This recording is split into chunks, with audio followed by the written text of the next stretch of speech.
everybody, how you doing? I'm Pabs, a Rising VTuber and an artist.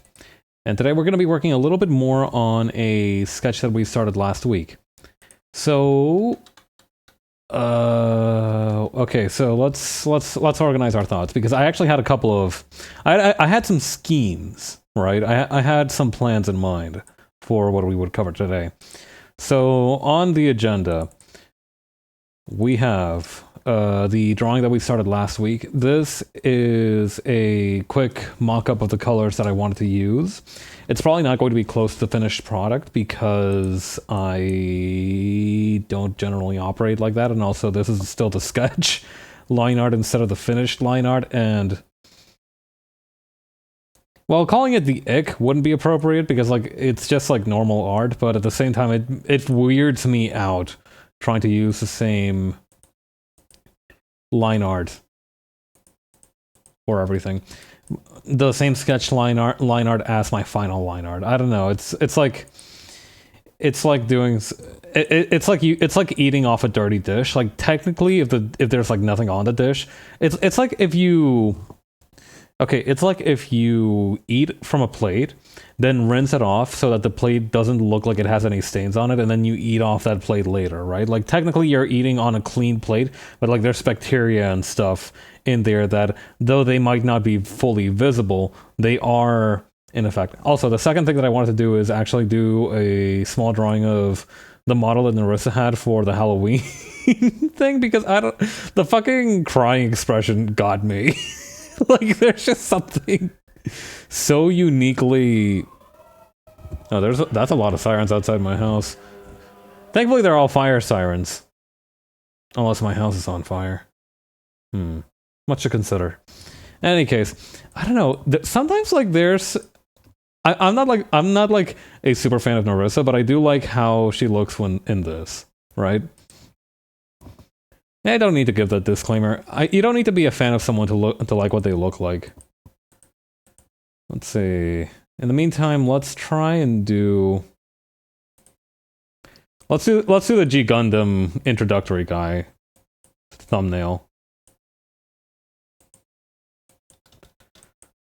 Mainly because I think it'll be a pretty easy one to take care of.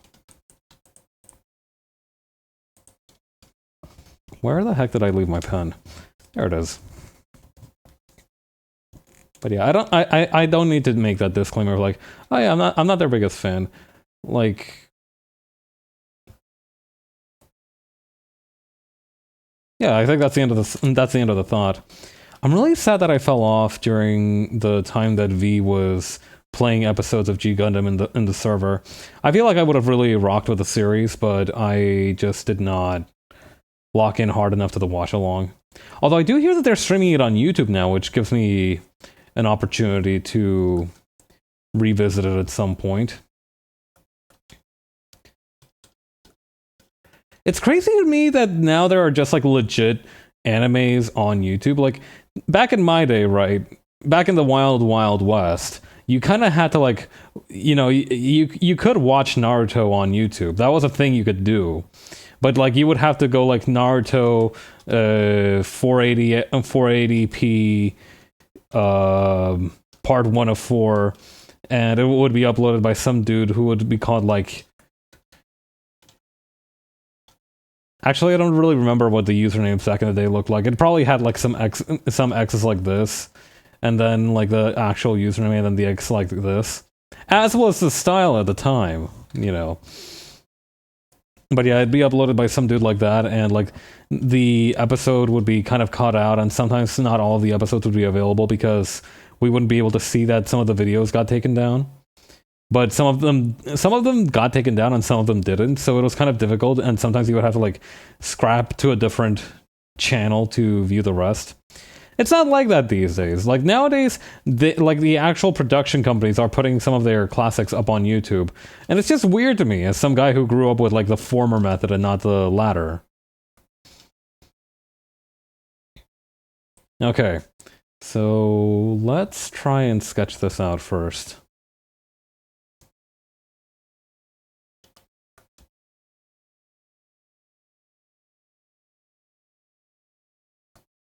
My big old thunder thighs.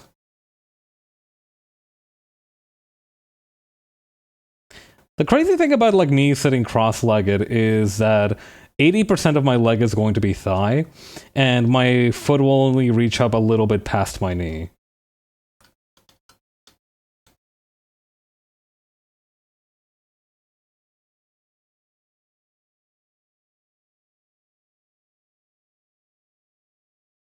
He's wearing like these fancy dress shoes. The cool thing about dress shoes and sneakers, or like, you know, informal shoes, is that they're actually very similar structurally. Like, broadly speaking, most shoes follow a specific structure.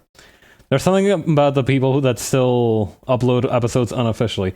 That is true. We do still have people in the trenches uploading like uploading episodes in like a letterbox like this big with like some random crap in the middle here to throw off the algorithm machines. And you know, sometimes it's not fully at full volume, or like it's got some other kind of thing playing in the background too. The war has changed, really. It is, I guess, a big lesson in all of this. Also, hi, Jupiter. But God, yeah. I remember there was this YouTuber I used to watch that tried to do a, what do you call it, like a react to Hunter x Hunter episodes as he watched them. And he found out, he like dropped the series like 5 different times before trying to resume it, because he just could not get YouTube to play nice with the way that he was presenting the actual content of the episode, even though he only played like snippets of it. Subway Surfers 1080p Rascal does not dream of Bunny Girl Senpai or whatever except these days. That's the fucked up thing. Rascal does not dream of Bunny Girl Senpai is like bottom 3 nowadays. People have moved on to other shit. It's I don't know how to put it. Like, occasionally there is an anime that comes out that is just like an extremely anime-ass anime. And Rascal Bunny Girl, whatever the fuck, is one of those. I feel like if you asked a random person on the street what like anime is about, they would give you that as an example. But the problem is that that's not really what it's about, and also like it's like, when the hell did that come out? I feel like I was seeing that stuff way back in like when I was graduating high school even.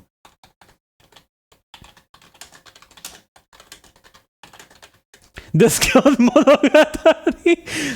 Is that what it is? Is that how what it's about? I have like I remember reading the translated light novels for Monogatari at some point because I really like the prosaic style. Hang on. Let's see. God. An anime television series adaptation of the first 5 volumes ran from October to December 2018. Yeah, okay, that's about the time that I was expecting. Premise. High school student Sakuta Azusagawa's life takes a turn for the unexpected when he meets teenage actress Mai Sakurajima, dressed as a bunny girl, wandering through a library and not being noticed by anyone else there.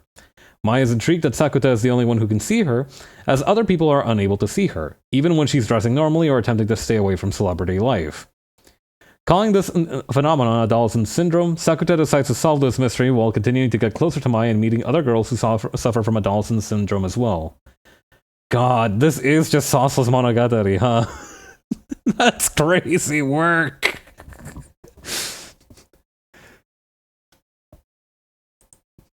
The thing is that I think that the secret sauce behind Monogatari is that all of basically everybody in the story is kind of like an unlikable asshole that's just entertaining to watch. You know, at a surface level, as well as like just in how they act outwardly, because they do have things that they care about, and they're very well characterized as well. But it's all. I feel like you lose something when your Monogatari ripoff doesn't make the characters like weirdly combative.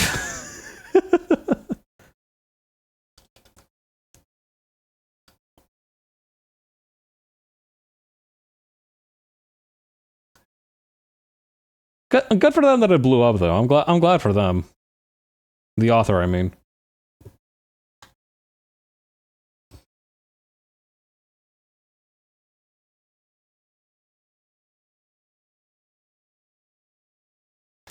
I look too muscular like this.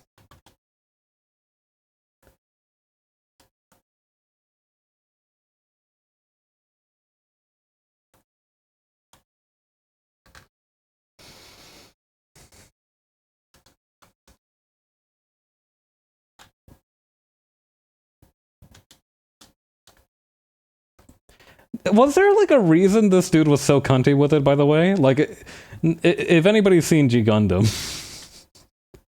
like, he didn't have to do all that. Like, he was posed so...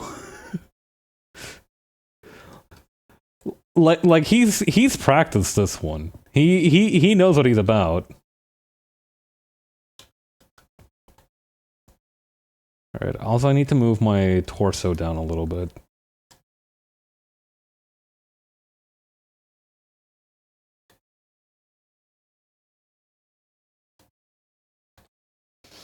God. The other genre of, like, people who are still in the trenches, like, putting up episodes of anime or, like, full releases of anime these days is those dudes who, like, make a very verbose summary of the entire season or plotline of an anime, and then just upload that to YouTube while clips of the anime play in the background. They do that for films, too. I remember seeing one for, like, a Death Game Korean film that happened.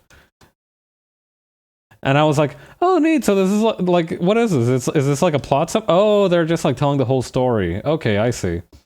And the thing is, I do feel like that's a very different genre of whatever as well, because I feel like the purpose of that one is to give you the spark notes on the plot of an anime or a story or whatever, rather than like actually like provide any meaningful context for like what it's about.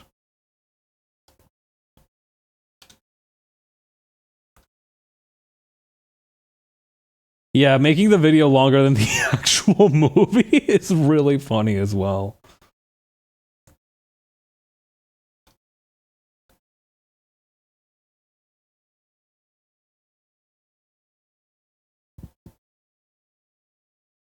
God. There's really all kinds of things these days, isn't there? I read the other day, right? I was actually very curious about regarding something. So I was wondering how people got news. Not like how you read news or consume news, right? Like there's all kinds of news agents, news websites, and what have you out there. You got the BBC, you got the CNN, you got probably a bunch of other acronyms. I don't actually read the Canadian news that often. I actually usually get my stuff from the BBC because I feel like they... Well, most of my family gets their stuff from them too, so I just kind of follow the trend. I don't have anything particular to say about their reporting style. And I was wondering how they get their news, and it turns out that like a huge... I learned about like what news agencies are for the first time in my life. And if you've never heard of what a news agency, they're basically like entire companies whose whole thing is just finding out what's happening. So part of that is news agencies, and part of that is just like press releases and summarizing those press releases. And it was very fascinating just to learn why, you know, where do they get like their newest information.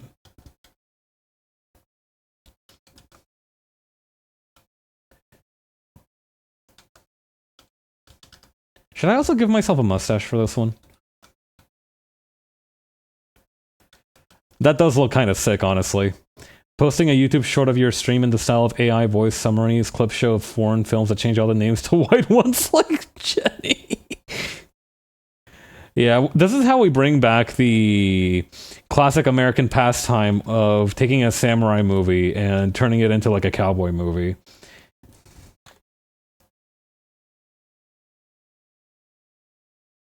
This is how we modernize.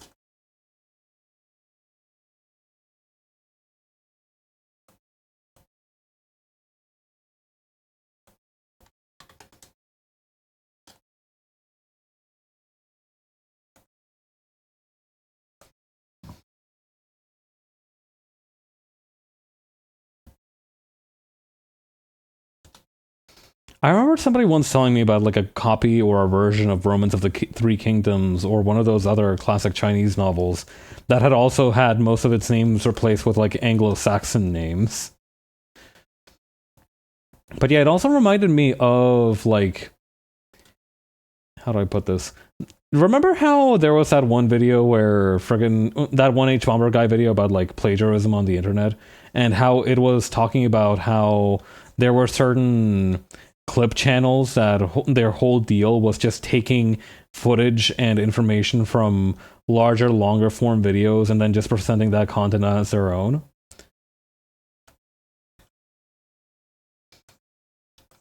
A lot of the news reporting in these days is to some extent also that.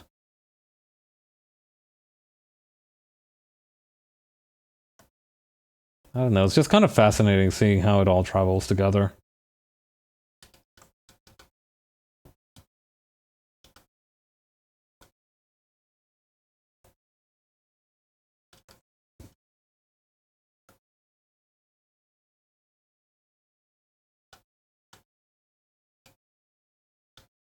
But yeah, very little, like, you know, kind of the traditional, you would think of journalism, kind of journalism goes on nowadays.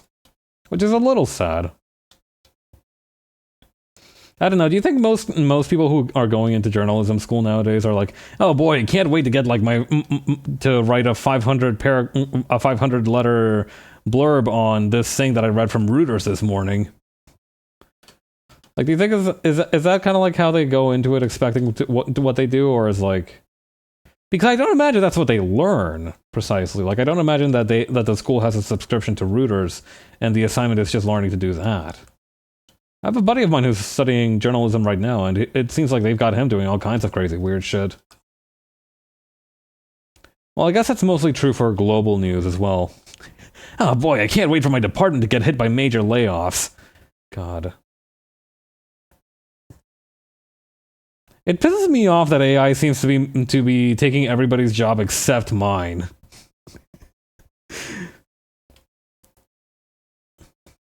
Like, on the one hand, I should be happy I still have a job, but at the same time, it's like, come on, man. God. That's not a wise thing to say, but at the same time, like, it is how I feel. God. The moment AI is able to understand that you can't depreciate land is the day when my life will finally get a little less complicated. Not easier, but less complicated. Fuck, I hate the future.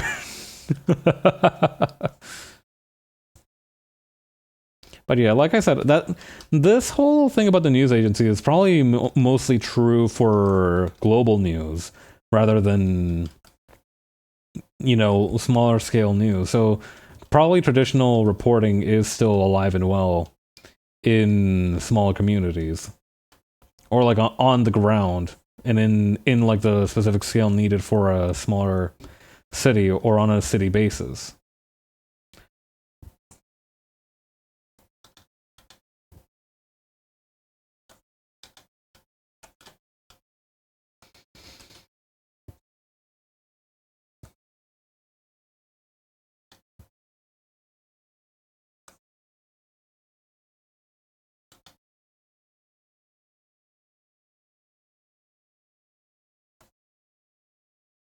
Okay, and then over here. But yeah, I've noticed that the structure of a lot of shoes actually follows a pretty consistent pattern now. You know, after having drawn them so many times, and I think those you know, back when I was doing those this shoe does not exist.com streams, I don't do those anymore because I've taken a more hardline stance against like procedural generation of whatever. But I feel like those really helped me understand how shoes worked.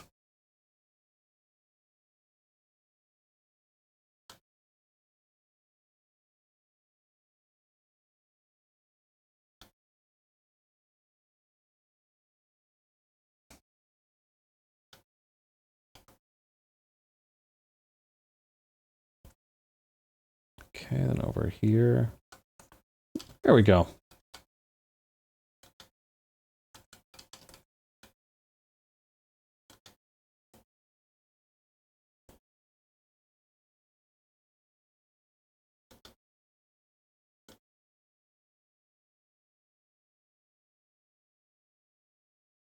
Okay, then put this arm over here. There we go.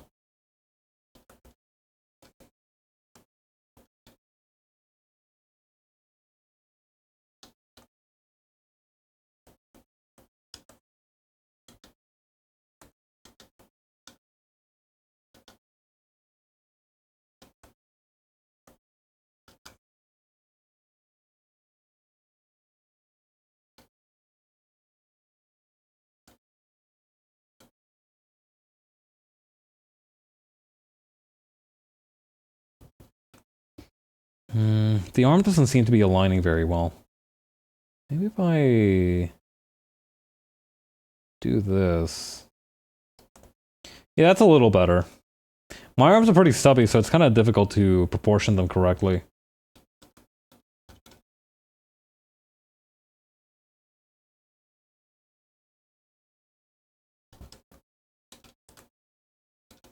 I should also make my hand bigger. I feel like that's probably going to help.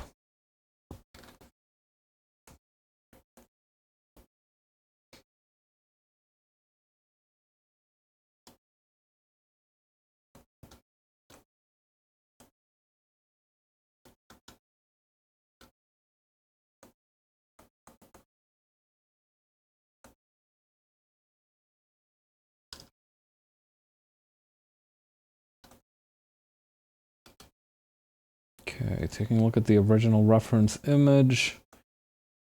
I am really big on this tool. Let me shrink myself down a little bit.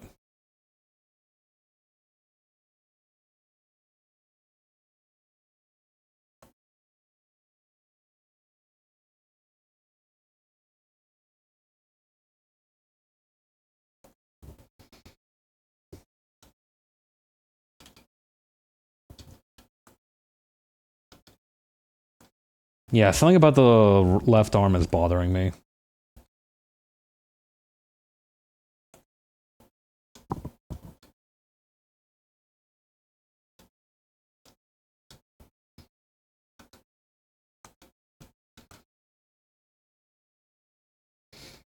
Maybe what I can also do is just bring it in a little bit closer. The hand, I mean.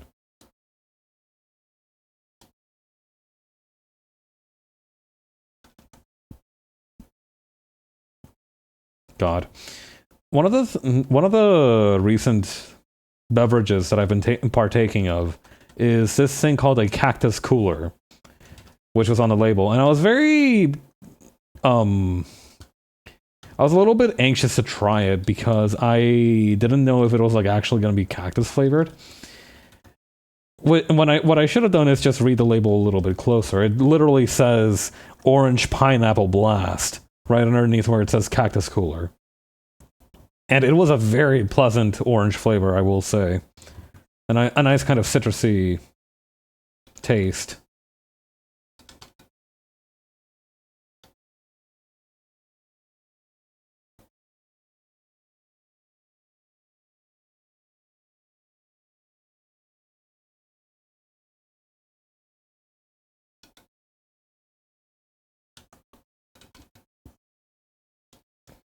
There we go. Adding that little fold there will help me help people understand where my fat went.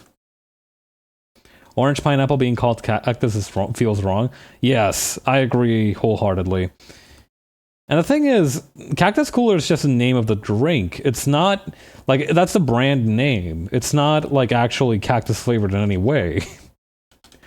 Which I feel is a little bit disingenuous, but at the same time, part of me is relieved that I didn't actually try drinking cactus juice. I've seen it. I've watched Avatar: The Last Airbender. I know where this goes.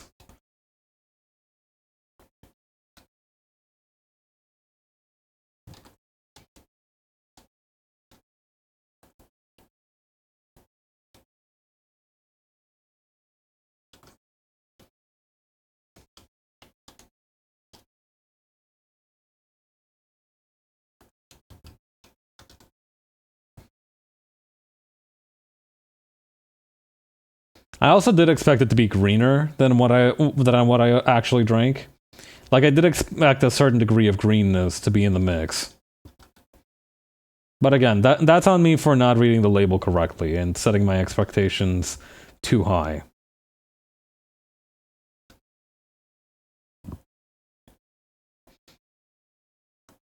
I will say the decision to invest in like in like novelty beverages in terms of like my personal indulgence expenses for the week seems to be paying off dividends because I'm having a blast trying out all these different drinks. I've been thinking about starting a scrapbook to kind of put together the labels from the ones that I really like or that I think are interesting looking. Although there is an interesting thing that I've noticed as well as a difference between like the Western drinks and the Asian drinks is that the ones that come from Asia, like I'm talking about the Chinese ones, the Japanese ones, those ones at least seem to be, their labels are actually, particularly their bottles, are much more unique in shape, and additionally the labels are kind of wrap around the bottle. So for example, there was this one that I drank that was supposed to be like a whiskey apple flavor sparkling water, right? And it had a bottle like this. And instead of having like if this was like a Western drink, it would have like two big things of like a label, right, and pasted onto the bottle like this. But in this one, it had like a wraparound thing. So when if I were to try and cut that out, it would like have this weird like dimensionality to it.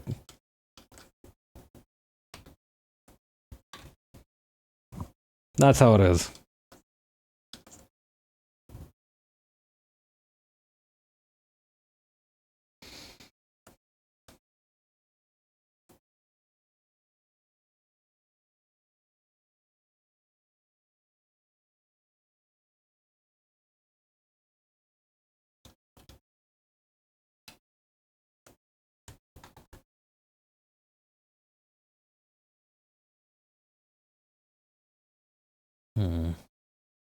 Oh, this one seems good.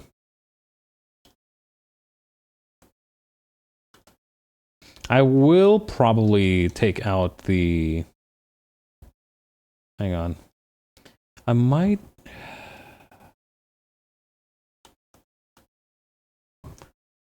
Hang on, I've got an idea for how to do this.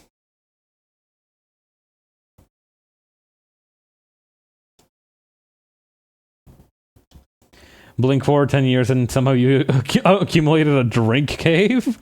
God. I have like one of those like bachelor bottle graveyards, but instead of being like alcoholic bottles, they're just like different soda pops.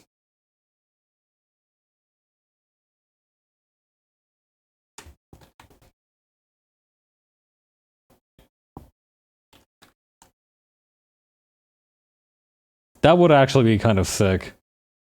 Why should people who like alcohol get to keep all of the cool stuff from alcoholic culture?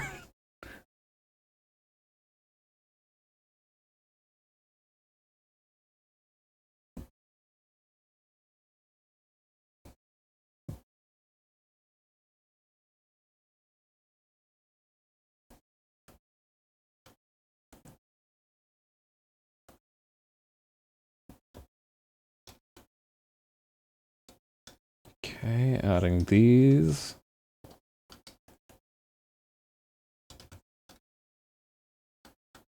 Actually, I'm going to keep the bow tie transparent. That's fine. What I will do, however, is just take out the text real quick. There we go. And to make that spotlight effect,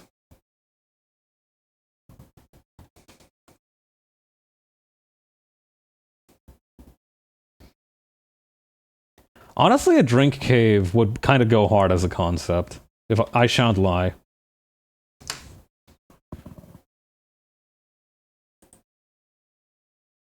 Like, you know, in the Cask of Amontillado, for example, they had that dude, they had that fella, what's his nuts, Montresor, have a whole kind of casket stored under his family's catacombs, and like the one dude he was trying to trap in there didn't think it was particularly weird. I think if he can pull that, I can probably get away with a drinks cave. Fighting not to say bricked up.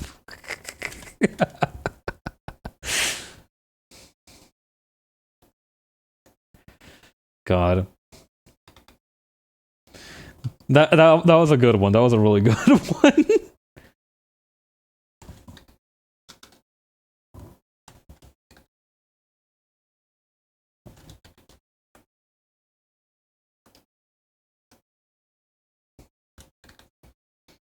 Oh, I see what happened here. Hang on.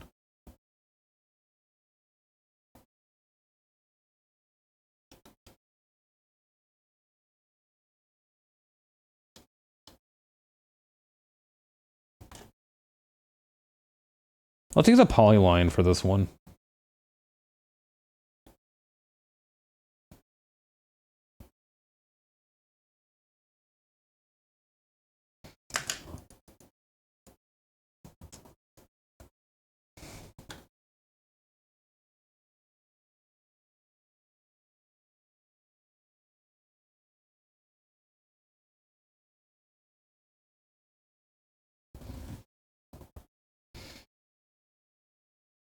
Okay, and I think the best way to do this is probably to just attack it with a soft eraser.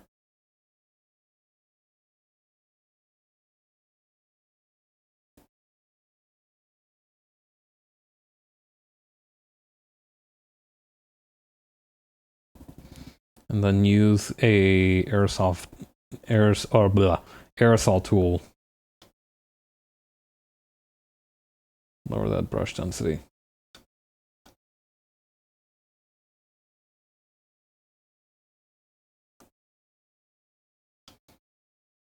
And then we expand this one by, let's say, 10 pixel.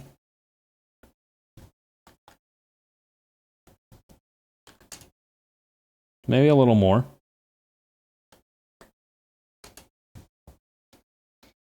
And then use a soft eraser here to make that effect.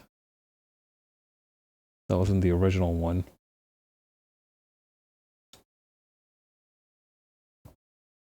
How's your weekend been? It's been alright.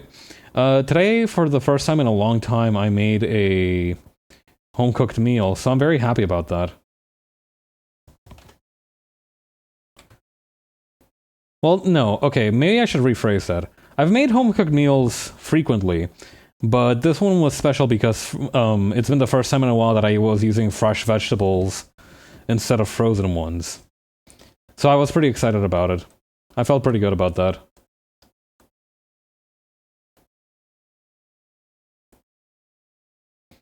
It did take like 3 hours though, but that's fine. That's what we get those additional daylight savings hours for.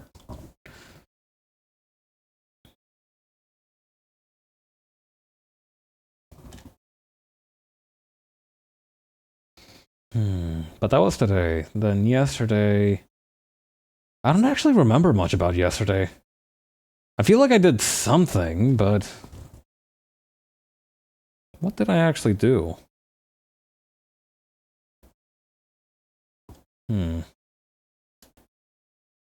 It's hard to say what I did yesterday. But it was probably pretty important. Wait, no, I remember what I did yesterday. I went to buy the vegetables that I used for today's meal. I also tried to pay an invoice at the bank nearby. Although sadly they couldn't help me with it.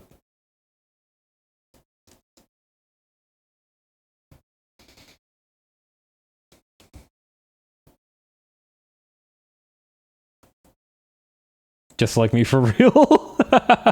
Did you also do a few chores this weekend then? I remember you said something about making lemon hummus or like making scones out of the lemon ginger when that plan fell through. Did you have fun? How did they turn out? I think you said that they turned out pretty good.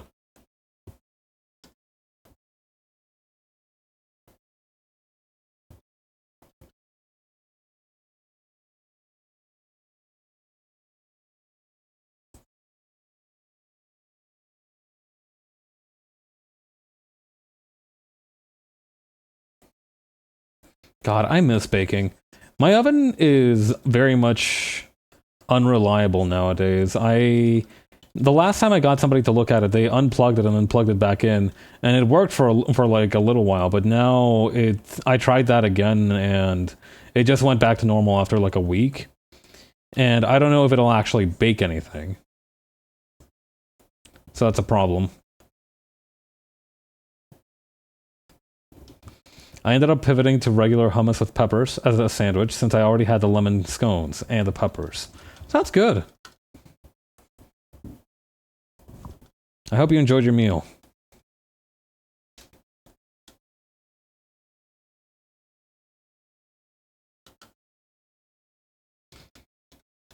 But yeah, this will probably do for now. And I think in retrospect, I do want to give him the filled-in necktie, bow tie.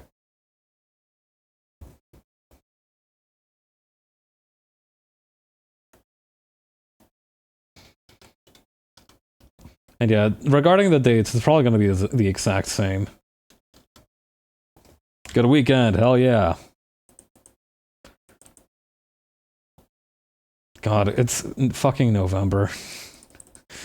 That doesn't sound right.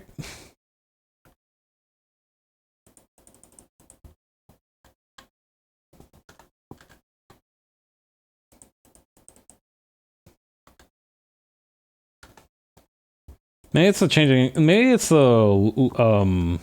change in sunsets, you know, now the sun's setting earlier, but I really just feel, I don't know, I feel like these past 2 weeks have really taken it out of me.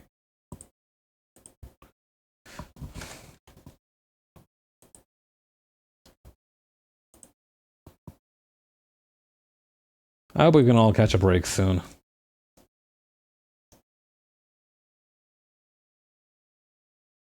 Good tea, good sandwiches, good scones. I will, however, for the rest of the week, partially be a little sandwich boy with the leftovers. Well, there's that. That's not too bad of a fate, if I'm being real.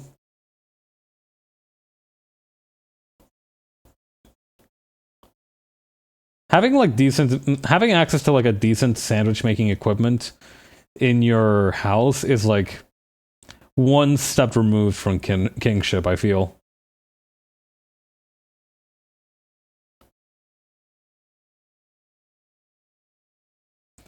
Then again, you're making the same sandwiches over and over again, so maybe part of the luxury is removed.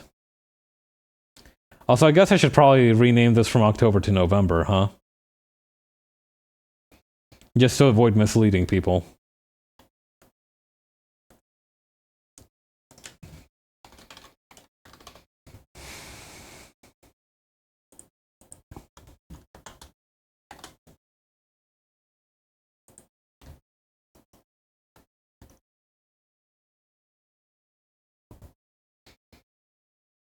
It can be 2nd October if you believe in yourself. I think the fundamental problem isn't that it's like November right now. It's that it's like, or that I need a 2nd October. It's that like I just.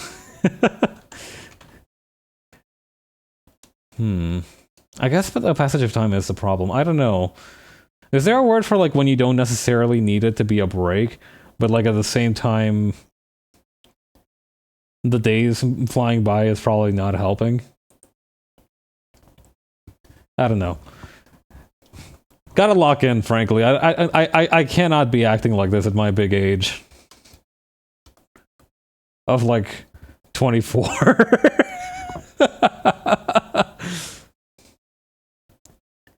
I will say, one of the things that is throwing me off... Okay, so I did want to do a very small drawing of like the wet cat nerissa. I will say one of the things that is like throwing me off a little bit is the cape thing. Second best option, there probably isn't a word, but there probably is a poem. You know what? That's true. That's true. There's no way I'm the first motherfucker to feel this way. No way, no how. That would be way too sad.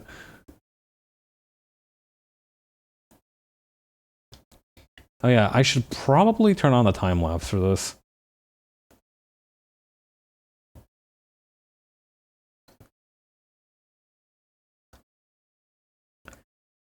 God, I really love the chibi models that they use for the Halloween stream. They're big-ass My Sims type heads. God, there was like a remaster of the My Sims and My Sims Kingdom coming to Switch, right? Has there been any word on that? Do we still know, like, what's going on with that? Hang on. My Sims Comfy Cozy Bundle. Here we go.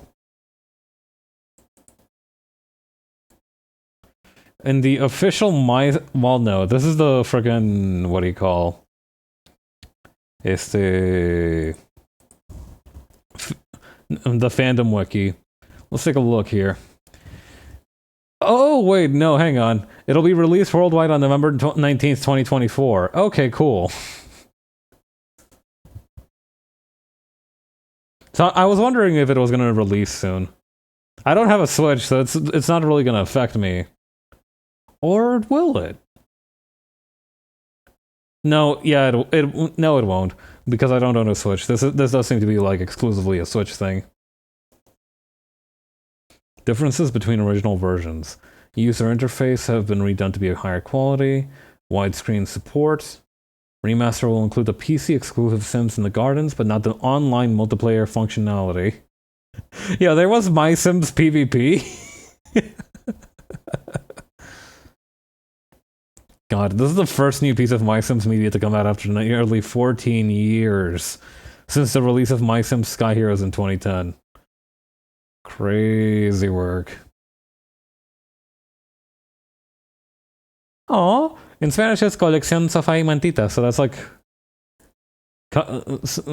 couch and blankie.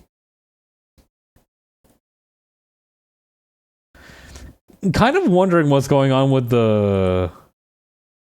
Oh wait, no, that's like My Sims Machikori Correction.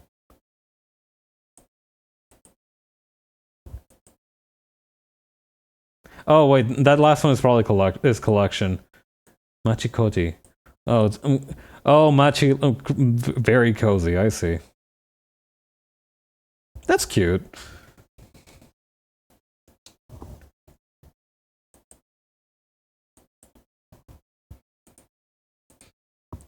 Feeling like that picture of that blonde dude in a kimono with a lady on his arm.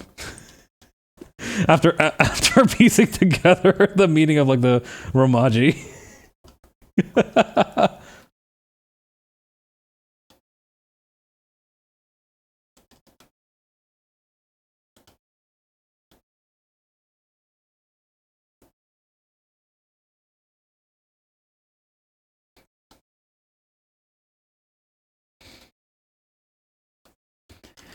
You know what this reminds me a little bit of, actually? It reminds me of Ruby Gloom.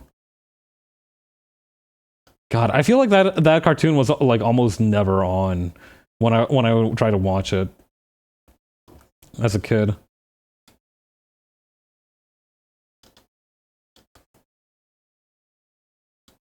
Really strong character design, though. I really like how everybody looked.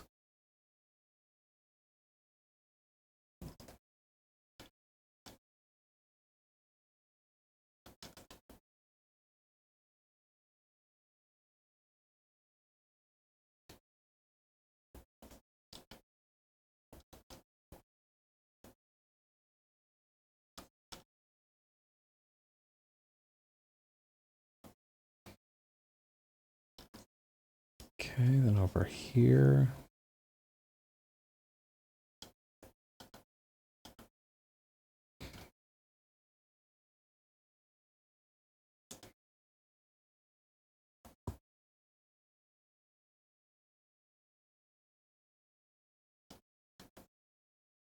I feel like it needs to be wider.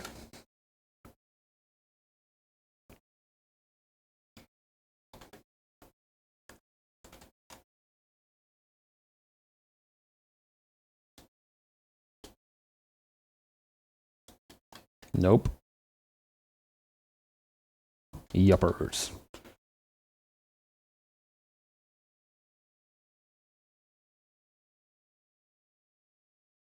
I feel like it's not bulging outward enough.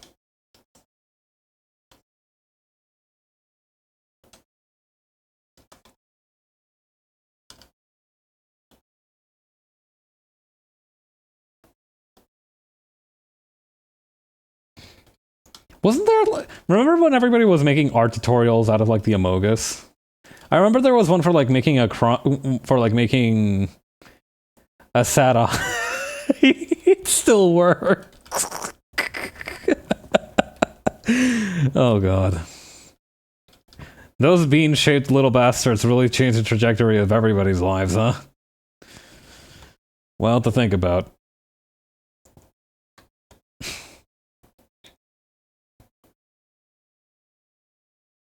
And like people have definitely moved on to other multiplayer games. Like I've understood now. Maybe I didn't see it back when Amogus got big. There is like this pattern of a multiplayer game becoming incredibly huge for a brief period of time, or at least very popular among streamers, and then, you know, kind of just fading into the background radiation of the internet. Like it happened with Phasmophobia. It happened with Lethal Company. It happened with that content warning game. I don't even know what's different between content warning and friggin' Lethal Company. They're like the exact same damn game. Except in one, I guess you have a camera.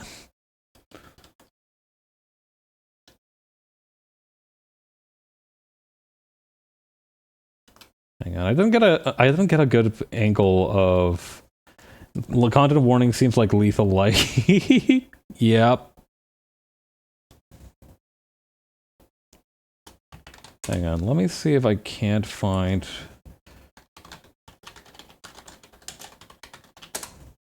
another friggin... Another angle of this.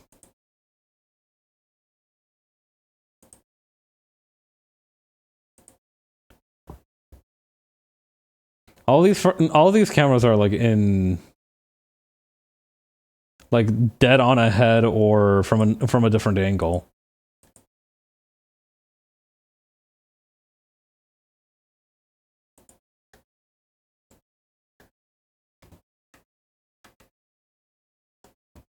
I guess web phishing is the current big-ish one, although definitely not Famogus. Famogus Company is insane work.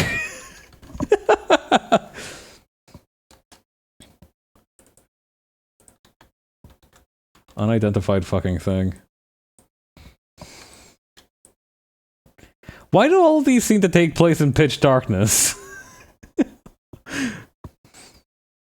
Why are we in some kind of like dimly lit saw trap?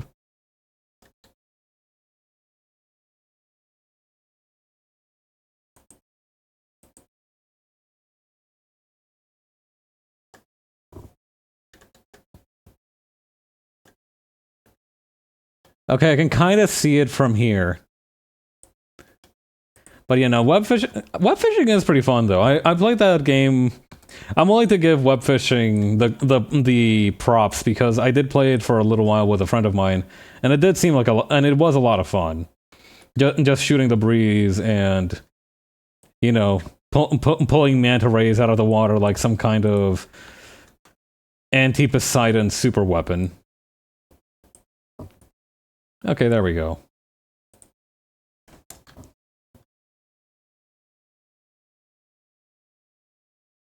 It's still not wide enough.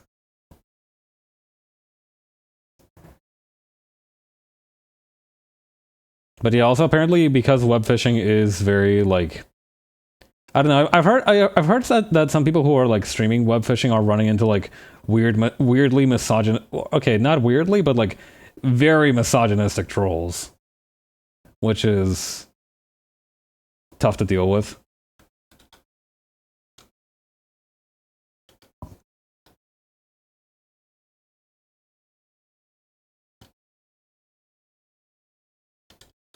Yeah, I removed the weirdly qualifier because like it's not weird for trolls to be misogynistic. They're assholes. It's kind of what they do. I wish they wouldn't do it, but hell. There's ways to stop them.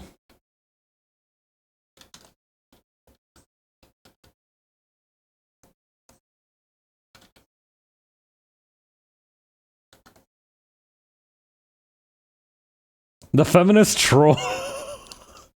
That would be insane if there's just like some dude who is determined to ruin everybody else's good time, but is also staunchly and uncompromisingly like pro women's rights. I'm not sure how you'd handle that guy.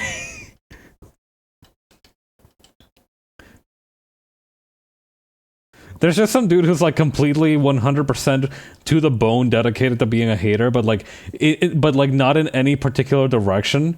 Just like a very generalized kind of misanthrope. Like certainly not pleasant to be around, but like you can't really find anything particularly offensive about their conduct. They're just an unpleasant asshole.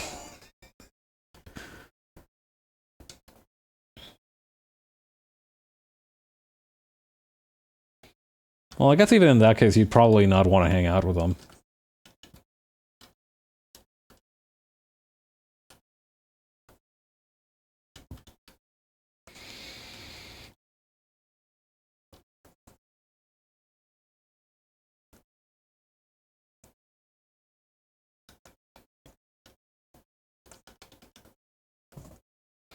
The feminist troll sounds like a... almost like a bit character. Yeah, technically nothing wrong, but they're unpleasant is such a hard person to mod. Yeah, no. I understand 100% of what you mean.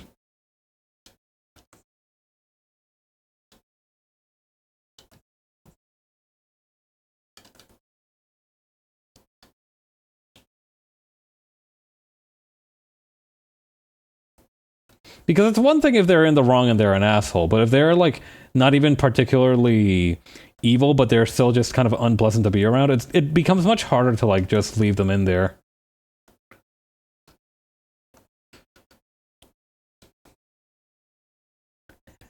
Answer my questions about women's suffrage 3! God. Got a fucking Sphinx bot set up to pester new people who join the Discord with 3 questions, and if they get them wrong, they are permanently banned.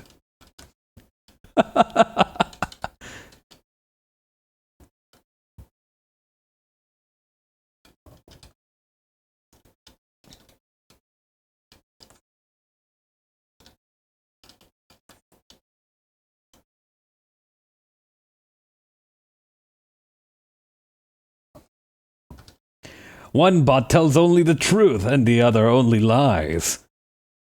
Well, which way, new joiner? God. That's definitely something somebody has implemented at some point. Probably not like as a genuine, you know, troll deterrent, but definitely as like a bit. God, you join a new Discord server because, I don't know, you need, like, tips on playing your favorite fighting game character. And you are presented with, like, a U-quiz and that is, like, rigged to an API. And if you answer the questions in a certain... And, like, you answer the questions to the best of your ability. And when you get into the Discord server, you have the channels open, but you have, like, the user tag second-class citizen. And you're like, what the fuck? God. All of these hypotheticals are probably shit that has already happened in Gmod. Or at the very least in some Discord server that is insane and very insular.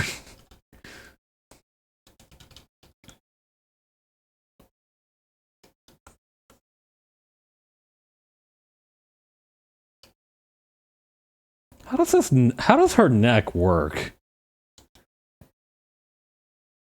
Like, what is this thing? Like some kind of hood? Is that what that is?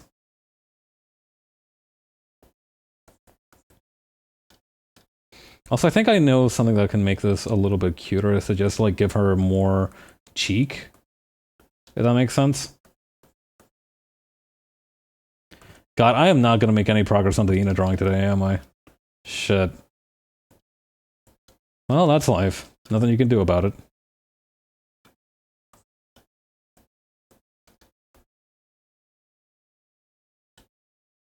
I've been drawing a lot more Hololive fan art recently, and it feels very liberating in a strange way.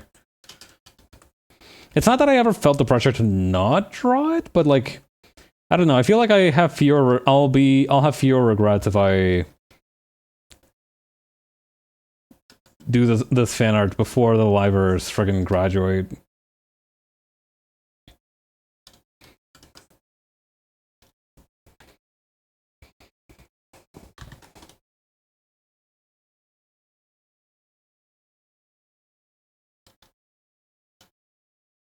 Like, you can make art whenever you like, right?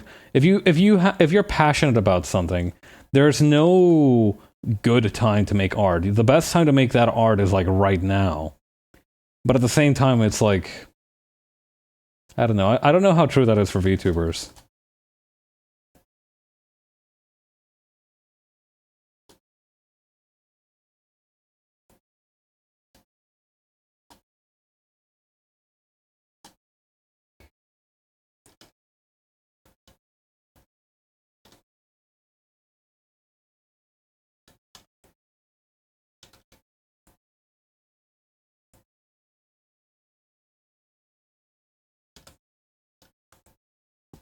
Gonna make her mouth smaller too.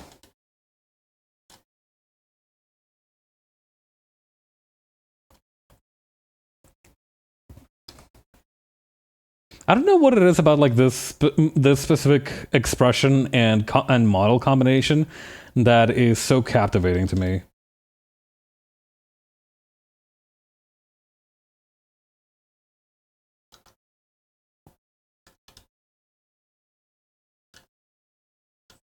I might take a better look at this hair ornament.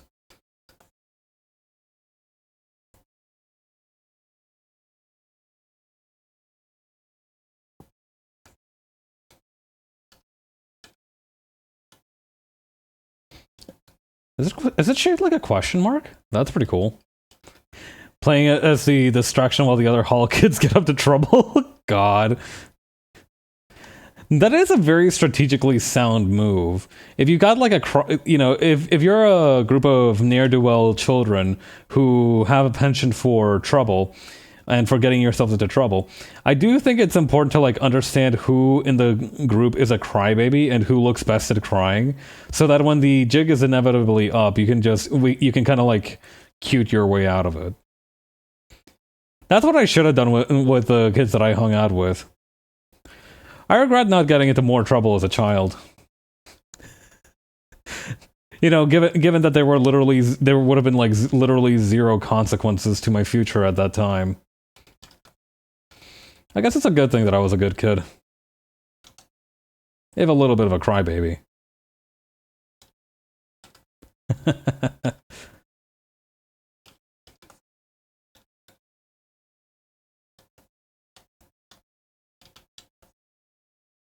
It probably made my parents' lives easier, if nothing else.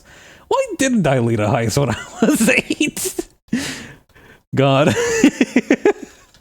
You know how, like, there's some dudes who will talk about, like, how they should have married the girl that they dated in high school, or how they should have done this or that when they were still studying? Do you think that there's probably been like high school kids who were like, I should have definitely punched that other child in the face when I was also a child, instead of waiting until now when they could like break my spine over it and I'd be the one who gets in trouble.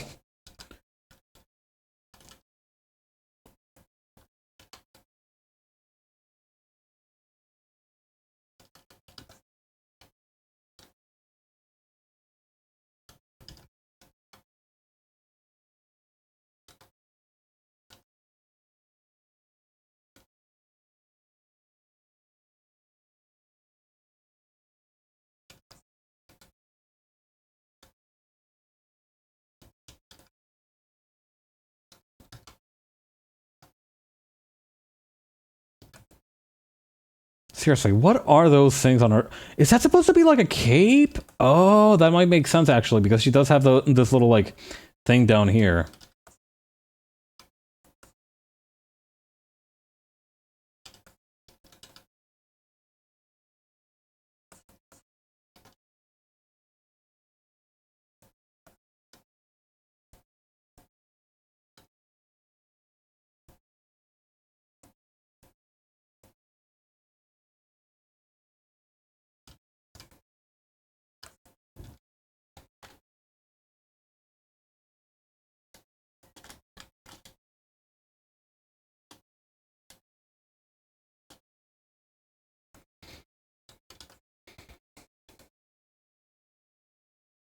Let's see.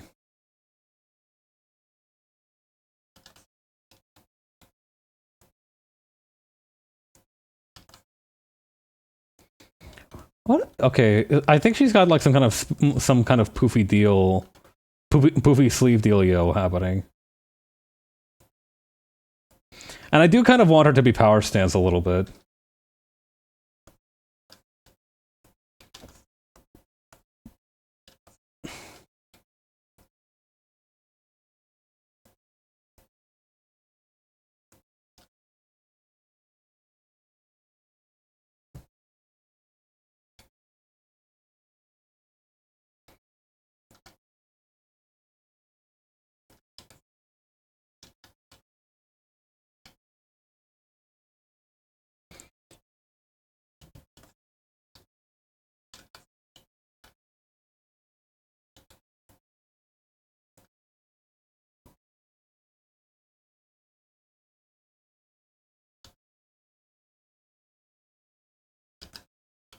I might need to make the body smaller after all is said and done as well.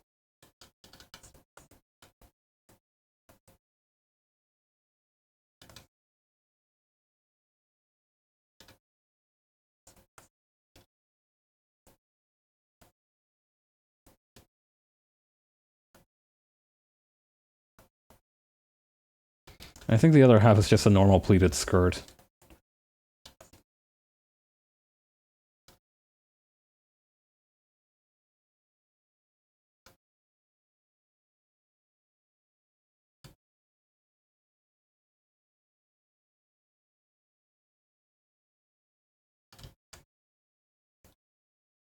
I will say that the proportions on these chibi models are kind of interesting as well, from just like a perspective of I've seen a lot of chibi models, and these ones seem like they've got like way higher head to or like a way more balanced head to body ratio than most of the ones that I've seen. Like some of the smaller models have like huge domes. But not these ones. These ones have like a surprisingly proportioned domes. The regular amount of dome.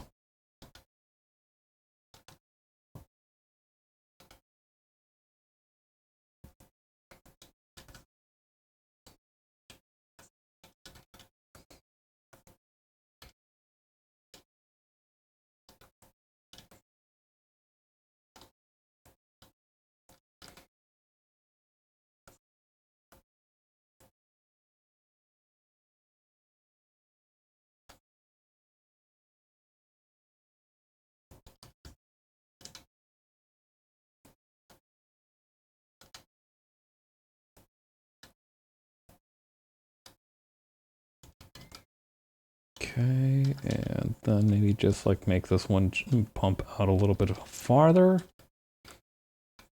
And then make the rest of the hair.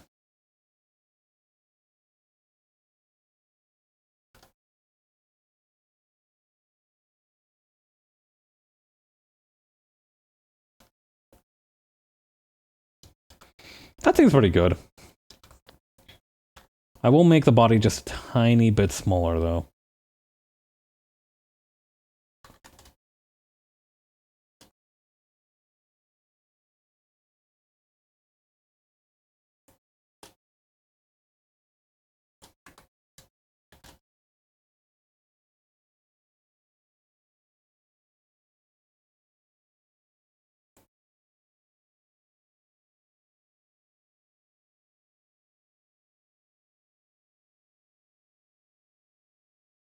I also want to make the bottom of her face a little bit more squat. That can probably be accomplished just by moving this part up a little bit. Feels like I'm assembling some kind of freakish Lego.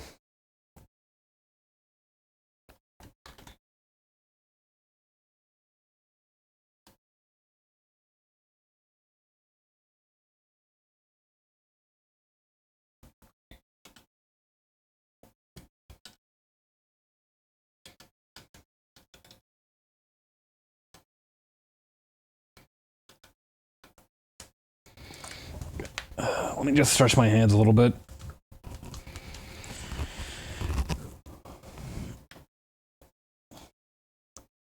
moving this a little bit further up, so it's just kind of like at foot level.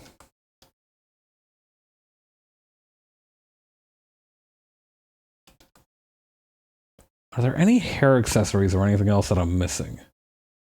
I don't think there is. Oh, yeah, and she does have like a little cape here, doesn't she? Although, you know what I might do, actually? Hang on.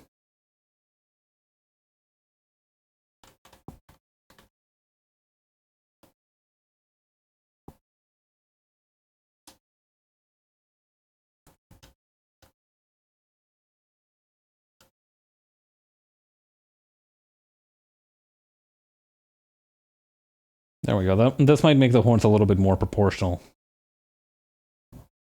compared to what we have now.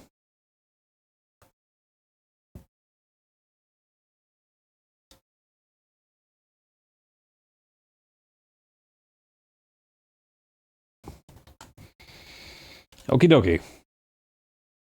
Let's move on to the line art.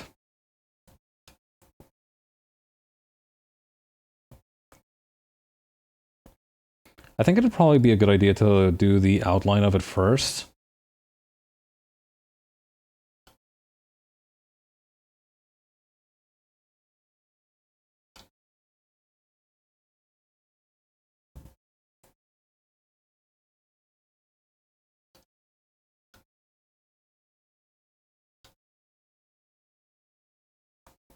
I don't know. I think we can just bring this directly into the line art. So I think just doing the outline first. This is how I've been doing my pen drawings recently, is where I'll try to have a more defined idea of what I want a silhouette to look like, and then I fill that out first before moving on to the details on the inside.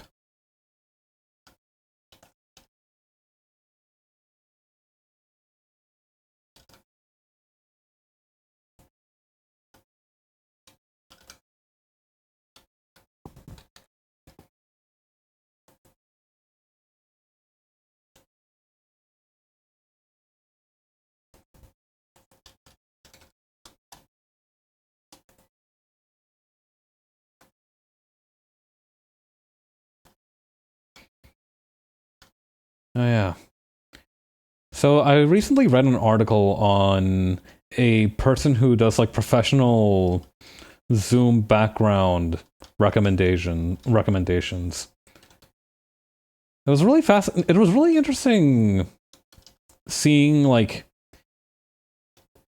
the thought process behind it. Not to mention that there are like some statistics that were driving the idea she was putting forward that were very interesting. Like for example, it said that like most people think that people who have like a background with a bookshelf and plants, you know, even if it's like a virtual background, right, will be more competent and reliable. And that makes sense too, because right, if you have like plants and everything, and you have books, that obviously just means you're very well read and you can take care of a living being pretty well. You know, maybe not perfectly, but you know, pretty well.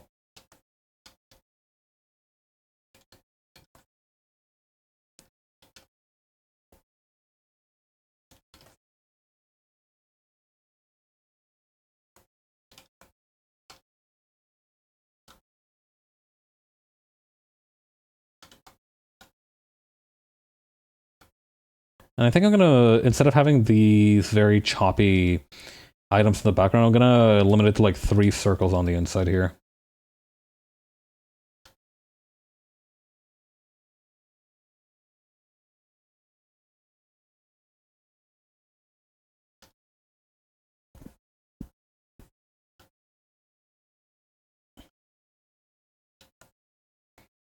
Okay, then removing these.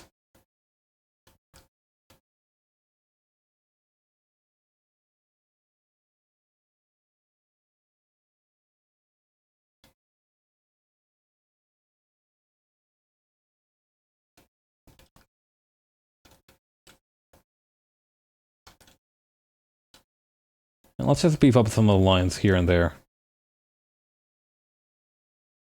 Okay, now we can switch to a smaller brush size, so maybe like an 8.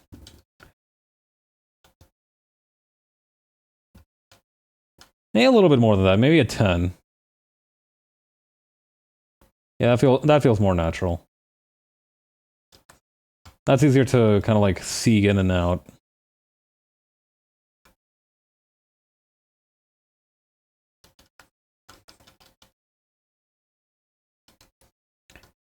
I should really flip my canvas just in case. This doesn't seem particularly offensive. Maybe a little, hang on, maybe the one thing that I would say is to maybe just add more here.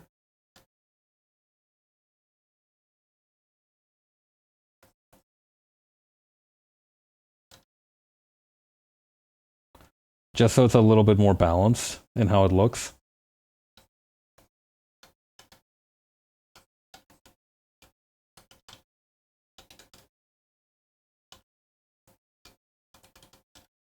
Because right now it looks very lopsided.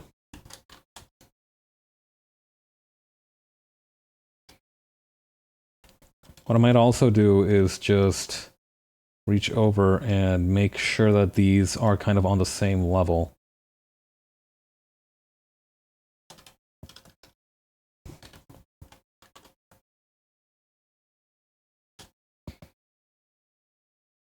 Height-wise.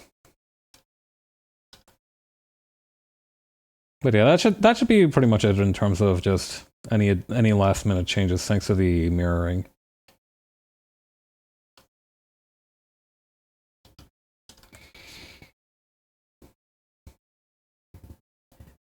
Sometimes when I flip the canvas and I flip it back, it feels very strange looking at the unflipped canvas. Like, it feels wrong looking at it this way now.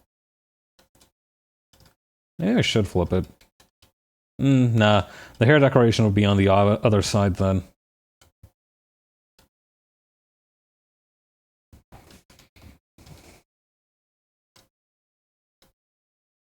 Come on, Buzz. There we go.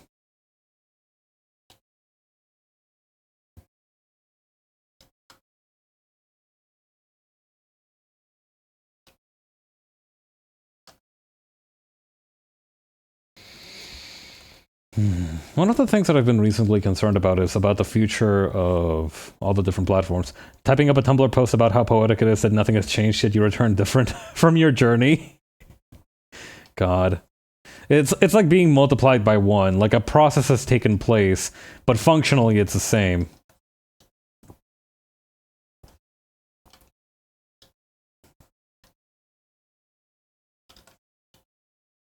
Actually, I might switch back to the 14 brush for the big ol' eyes.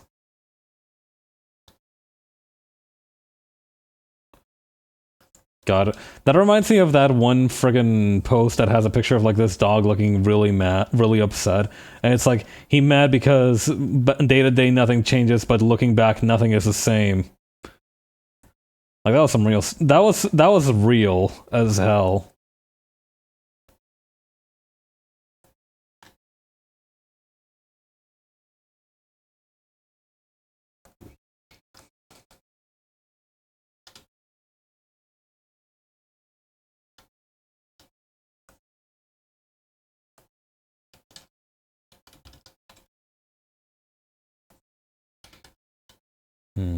I wonder if any of my own journeys have made me particularly different. I don't think I've changed that much personally, although other people might say something different.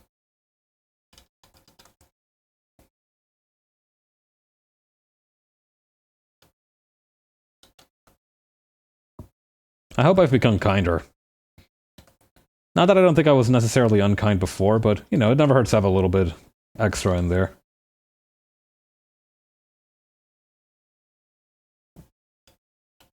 God.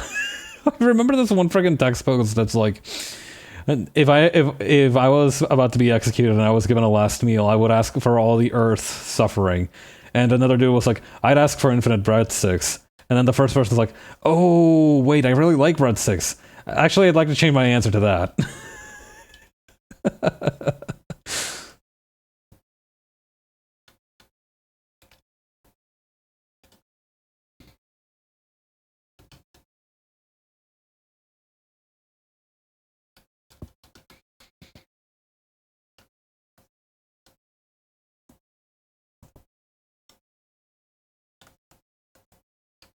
I don't know. I don't think it's necessarily a bad thing to develop a capacity to be selfish, but I do think it is important to recognize when you start exercising that capacity. Like how much of it is your own autonomy, and how much is it you just being. And this is a me thing, by the way. I'm not talking about anybody in particular here, other than myself. It's like how much of this is me asserting in my own autonomy, and how much of this is me just like being kind of a dick. Hannibal Lecter on death row. God.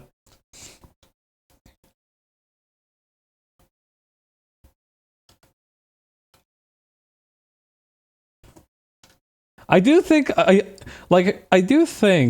from the few episodes I've seen of Hannibal, they do put a lot of emphasis on food that looks good. I do think that for the hell of it, one episode of Hannibal should take place in like the world's shittiest like Italian restaurant, where like they are struggling to eat any of the food.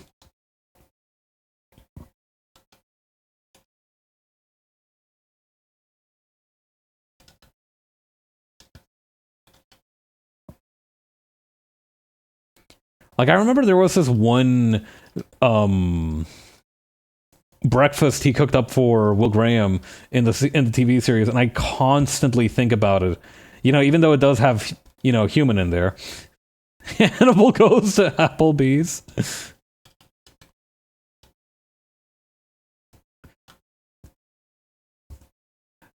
They're at Denny's, and it's like, so tell me, Will, what prompted you to choose the Grand Slam? Well, I was very hungry, and it seemed like the most fulfilling option. Interesting. So perhaps instead of choosing something more to your liking, you simply chose what would be more nutritious. Well, I suppose that's just the way that I thought of it. I see.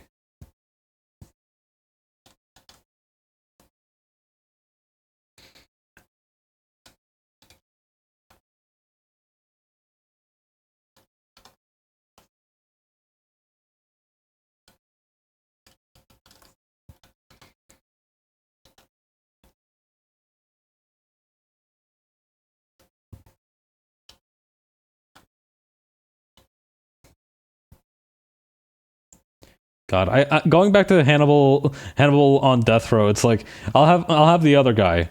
You mean what the other guy's having? No, I said I'll have the other guy.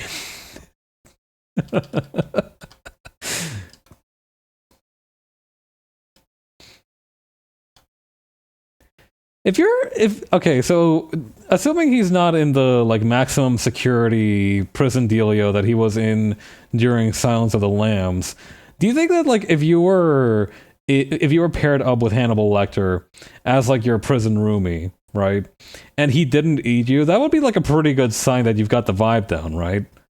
Like if he chooses not to eat you simply because you make pleasant company, like that's a pretty big green flag in your favor, right? Or am I crazy?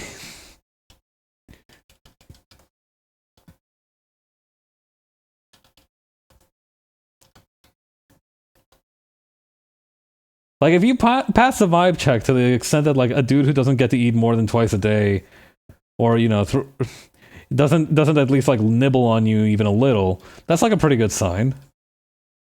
Could be scarier. What is he planning? God, he just starts weirdly. He just starts feeding you oats, and you're like, man, you've been putting me on a really grain heavy diet. What's up, man? And he's like, oh, don't worry. Say, you've been putting on a lot of weight. You should put on some more. It looks really good on you. Wow, you think so? Yeah, I know for sure.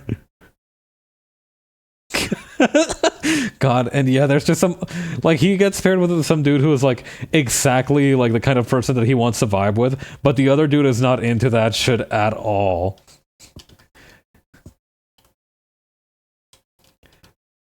And he's like, so tell me, Michael. And he's like, no, I'm not telling you shit, big fella. I see that look in your eye. I know what you're trying to do here. We're not starting some kind of philosophical, intellectual, homoerotic relationship in the clink, all right? This is not the time and place, brother.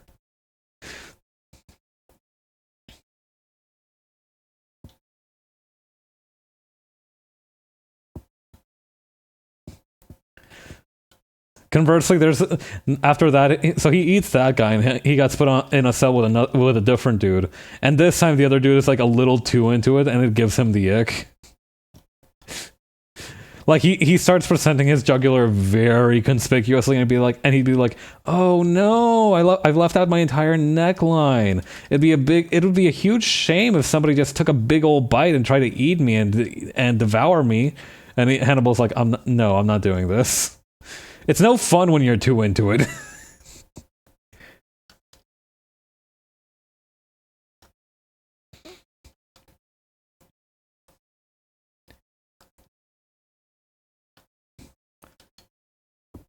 He's just like picking his teeth with a toothpick, and he's like, God, I fucking miss Will.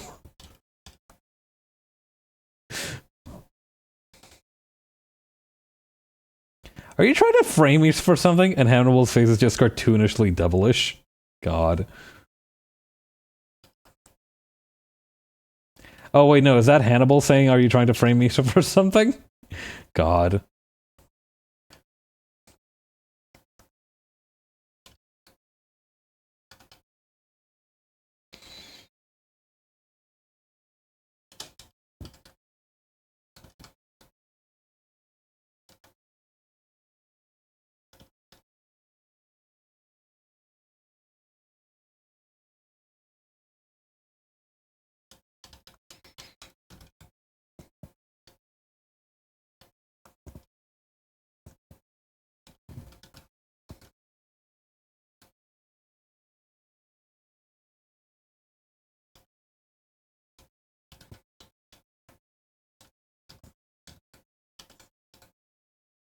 Okay, I see how it is.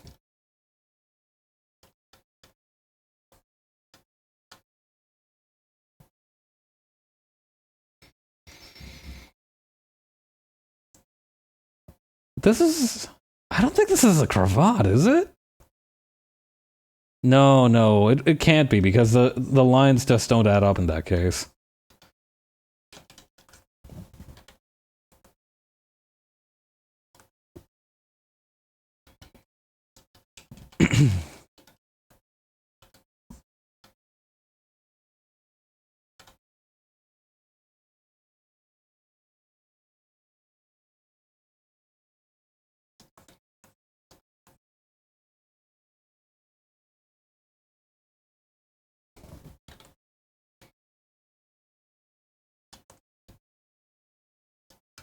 No, the thing about this is, I made the bow thingy too short.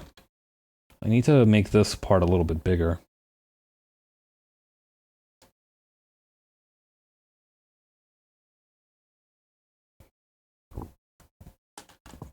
Guy who thinks that Hannibal is constantly up to something suspicious when he's actually not.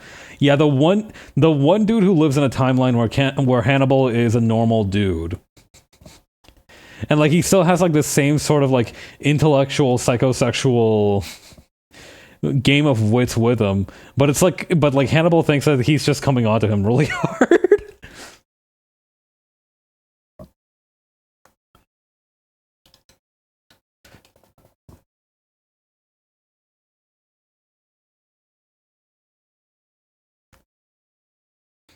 It's just like, oh, would you? I would love to have you for dinner. And the other guy's like, yeah, I bet you would.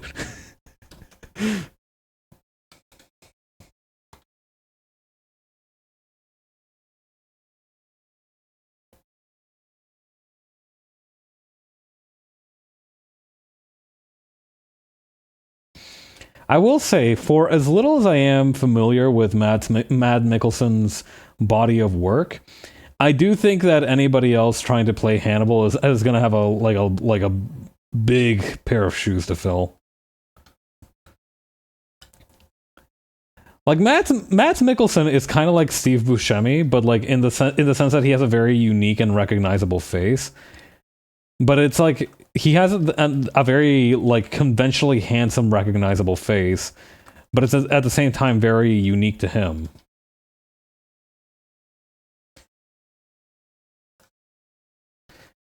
I recommend something with a hint of oak to go with this dish. like that one there, and the other guy drops the bottle straight into the trash. Yeah, he's doing some friggin' Emperor's New Groove type shit, just like dumping into the nearest water, into the nearest potted plant, and he's like, oh wow, that's awesome. Like, one of them is in Death Note, and the other one is in, like, Yuri on Ice. God, there really does need to be a Death Note, except that the guy who thinks he is being hunted to death by the other person is genuinely delusional, and the other guy is just being nice. Through a series of ridiculous circumstances, the overly cautious guy accidentally puts himself in a situation where he looks like a cannibal without any interference from Hannibal. God.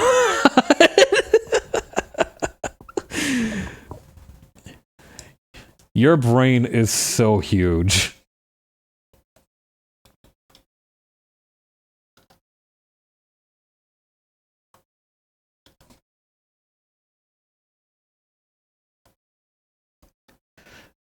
Like, why are you holding an entire femur? Why do you know what a femur looks like? Anyway, I found it in my backyard because I found a corpse there while I was trying to dig up my pipelines because my toilet was broken. But listen.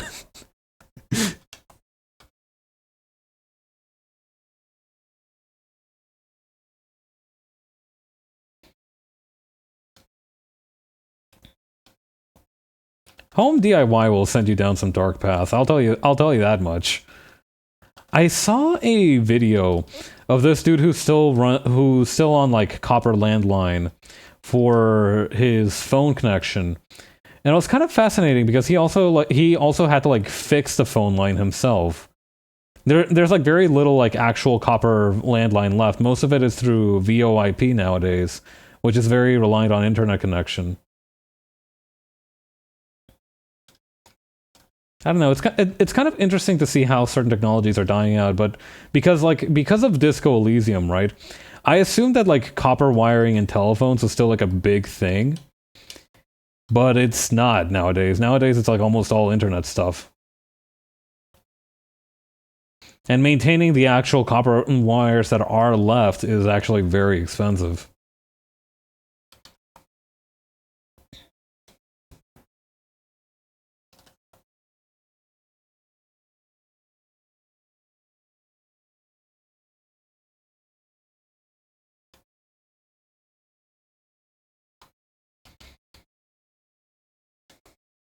I should thicken up. Hang on. There's something going on here.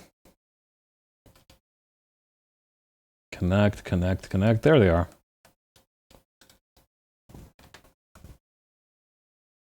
And then just simplify this area here.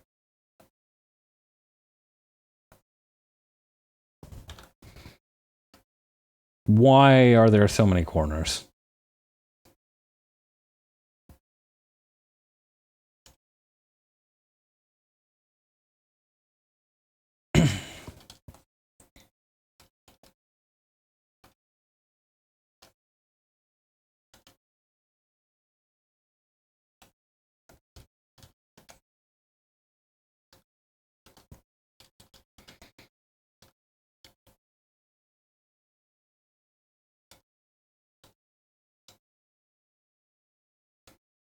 Okay, then over here. Oh yeah, I was talking here a bit earlier about that person who does like Zoom consultations, and something that I've been wondering about is kind of like what the future of, like what other innovations we can still make as VTubers regarding how we capture gameplay, because like normally, right, and I'm using like that Northern Lion fella as my main point of reference for like what ordinary streamers do and look like, what their setup usually is. And they usually have like a face camera capturing like, they have like this much space, and they have like headphones on and whatever, maybe glasses, maybe a little bit of scruff, whatever. And what I'm wondering, right, is how applicable that idea, and like usually they have like the game in the background, and they are much smaller as well, right? So usually they're like somewhere over here, and like I don't know. There's that Sekiro fella back here with a sword.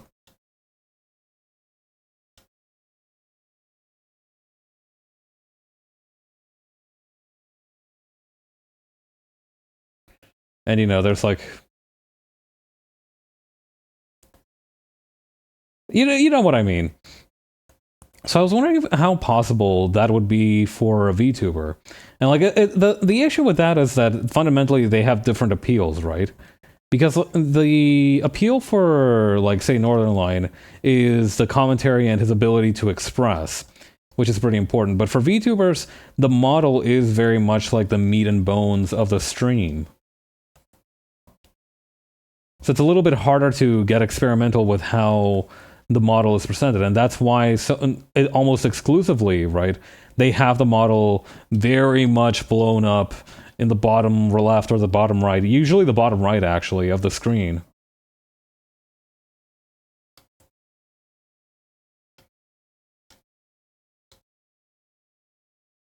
But there is room to experiment, I feel like, because one of the things that they talked about in the article was the fact that was like one of the virtual backgrounds the person made for one of her clients.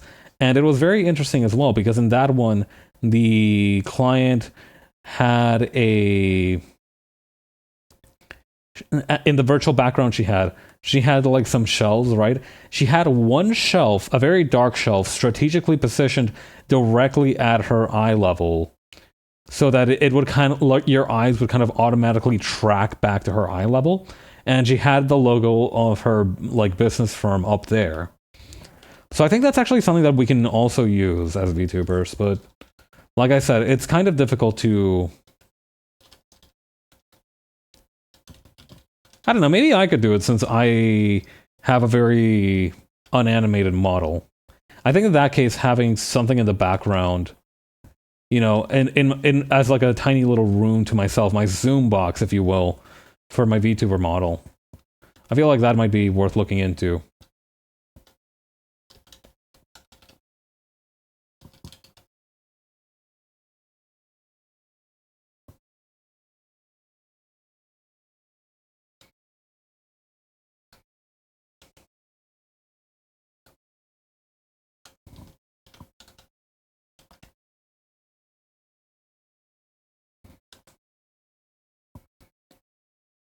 But yeah, I remember there was like I don't know if this one qualifies as like this insane, paranoid, toxic yaoi situation. I remember there was like a podcast. Let me try to remember the name. It was this podcast about a rivalry between two different funeral homes in the same town. And one of them kind of sucked at their job, and the other guy, the new guy, was much more competent with it, much more bright and much more modern. And part of the joke was that there were suddenly a bunch of these murders happening in town, and nobody and the bodies start piling up, and the guy from the old funeral home starts suspecting the new guy of being like a serial killer. The podcast is called Wooden Overcoats. Now I remember. Now I have correctly recalled.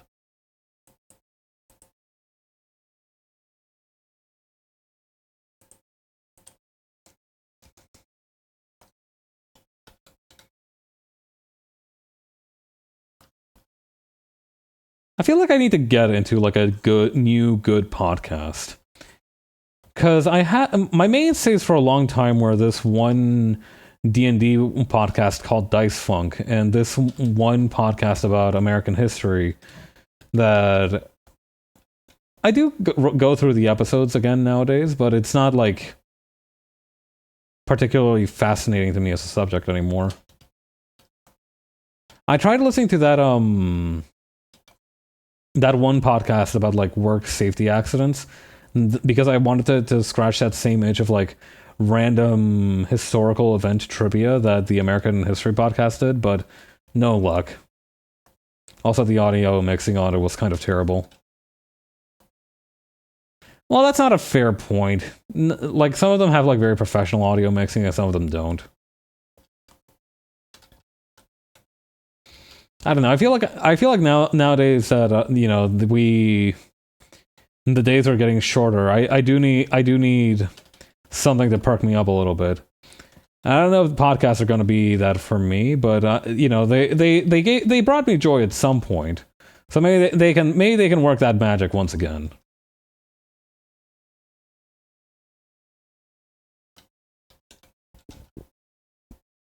Who knows? It might also be a little bit pointless to try and chase things that gave me joy previously, merely because of the fact that if they no longer bring me joy, that might actually compound my sadness. Like, do you ever realize that you're not as passionate about something as you used to be, and it makes you a little bit sad because you realize that like part of your identity has been extinguished to some extent with that passion for it dying? It's tough. It's tough.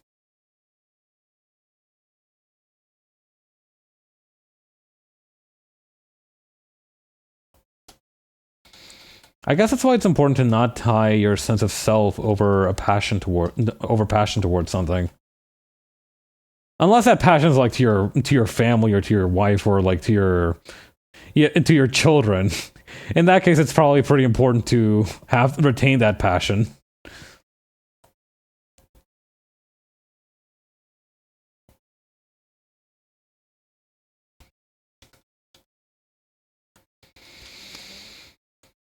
Well, everybody finds a way or two to get by.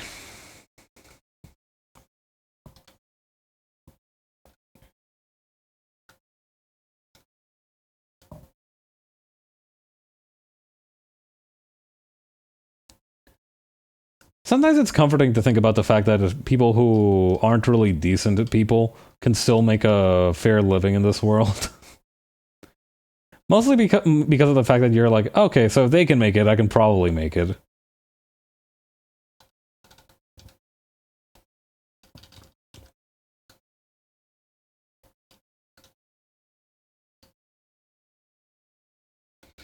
Also, I'm going to put the end of the hair up a little bit higher, just so that it doesn't clip with the cape.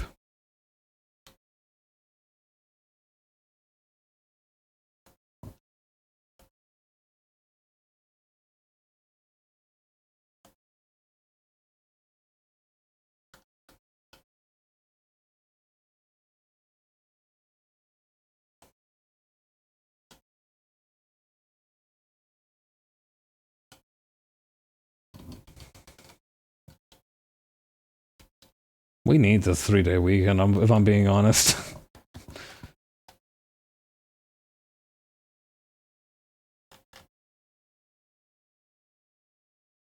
Like, the first time I heard about the Sunday Scaries, I was a little bit skeptical, but nowadays it's like, oh, yeah, no. Yeah, no, those are real. Oh shit, those are real for real.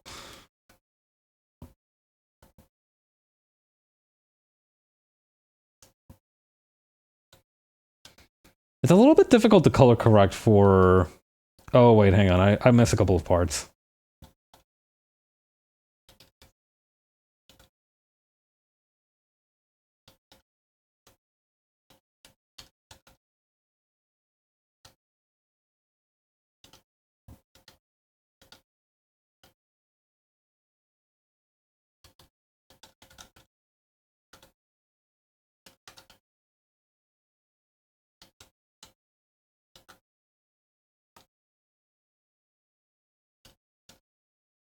Okay, then over here.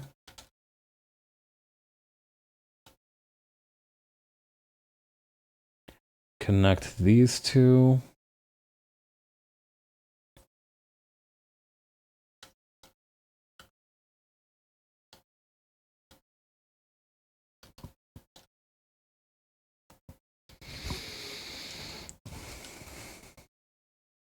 All right, now we're ready.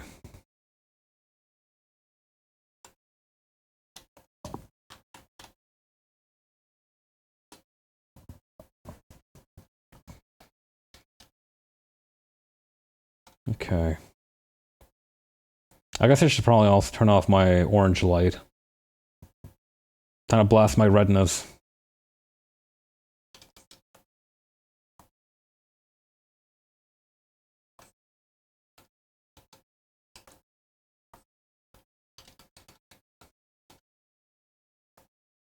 I'm gonna drink some water too. Hang on. Where's my...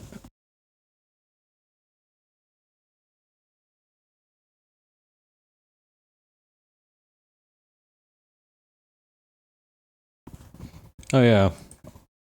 Back on the topic of that professional Zoom consultant, I found really funny that among the results that they had for the ones that make you look most trustworthy, right? Like the background elements that make you look most trustworthy. They also included a small list of the ones that make you least look trustworthy. And the top two that came up were your living room, and like a novelty backgrounds. Like they had one of like a walrus on an iceberg as an example. And that was pretty funny to me.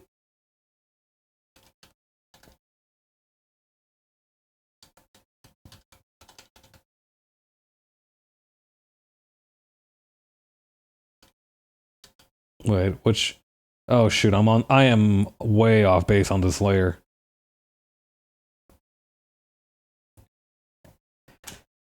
Like, I don't know who's out here with the gall to try and conduct a business meeting with the walrus background as their virtual background. But honestly, I think if they've got the guts to do that, they should be allowed to let it rock.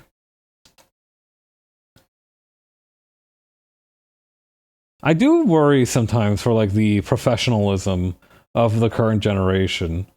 I don't, again, not to sound like a boomer or anything, right? But like the other day I was looking at a group chat for one of the projects that I'd worked on earlier this year, and somebody had changed the profile picture, and this is like a micro, like we use Microsoft Teams and shit, right? This is not like a casual organization, and they changed the profile picture to that cunty Regirock picture. And I can pull that up if you don't know what that looks like. Like if you Google cunty Regirock, that'll provide the correct result. And I just felt very confused. And like I don't think these people were even particularly younger than me. At least they didn't look younger than me. But the whole affair did make me feel a little bit old.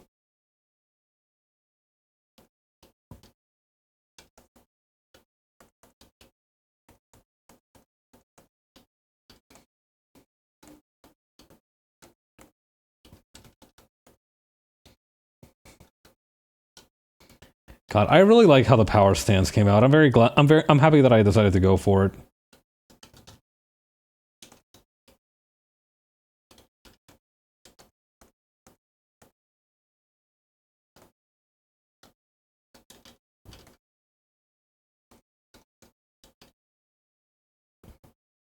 God, the cape is really bugging the hell out of me.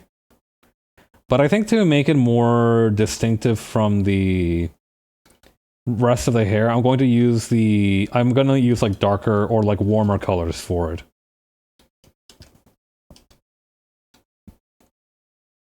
Just to help it be a little bit more distinguishable.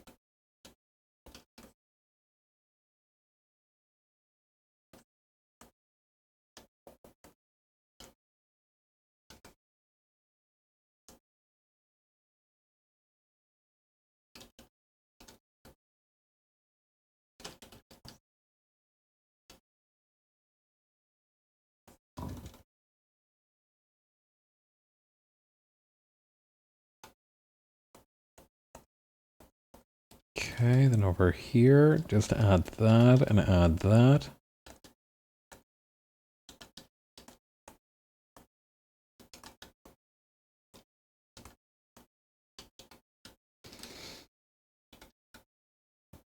The kind of collar that she's got, the undershirt and the cravat thingy.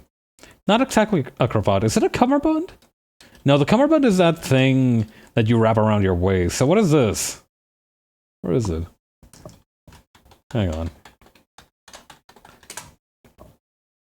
Yeah, no, the cummerbund is the waist strap that you have on a tuxedo. So what's the name for the I guess it'd be a tuxedo shirt, huh? You know, that one that's got like a bunch of little creases on each side.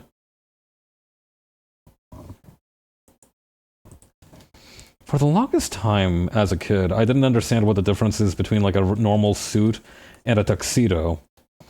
And when I finally learned, it was like, wait, so a tuxedo is just like a type of suit? What the fuck?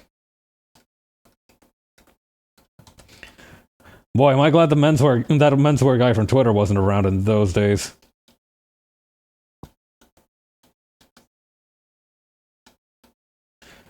He would have low-diffed young Pavs without issue.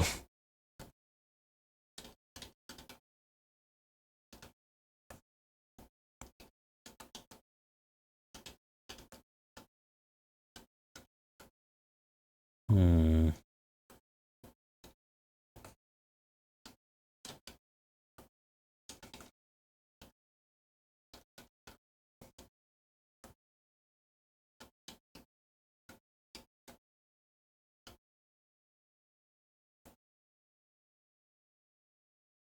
Oh wait, maybe I can use the color from... No, that's not dark enough. Okay, we can go with this one then.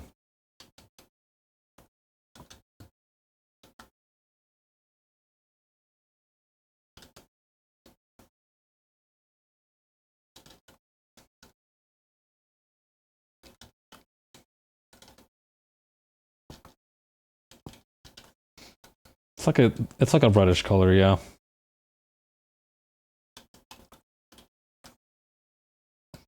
I might apply a few different color filters to it to just make it pop a little more.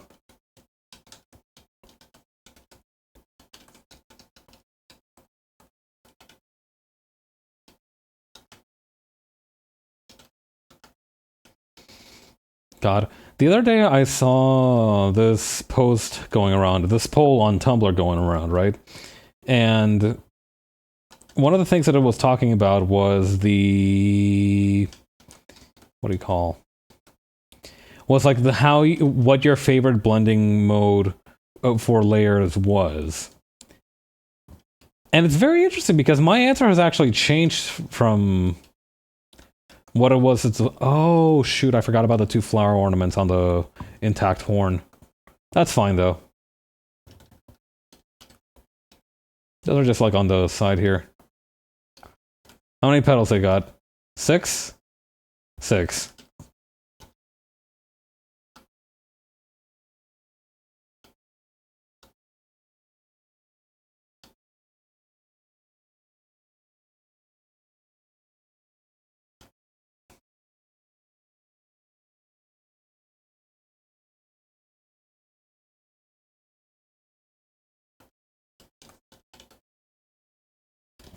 And then also on this side.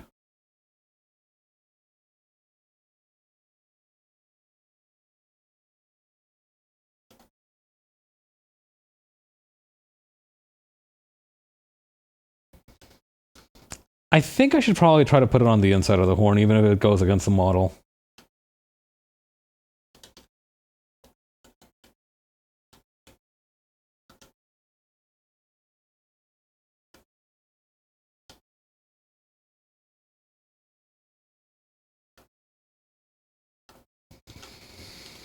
Okay, and then we're going to add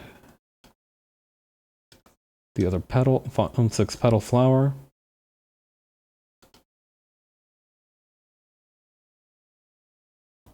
Just kind of raw dogging the shape of it. It's not important. It's not like it'll be the life or death of this whole scenario.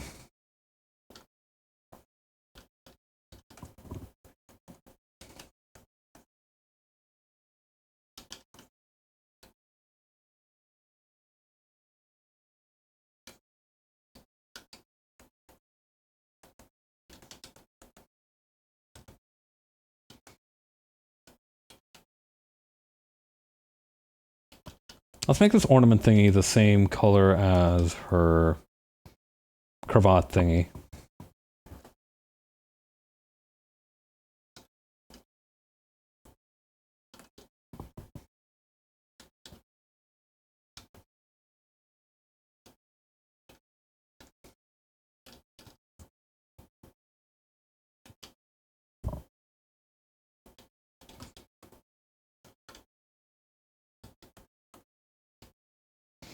That looks a little cursed.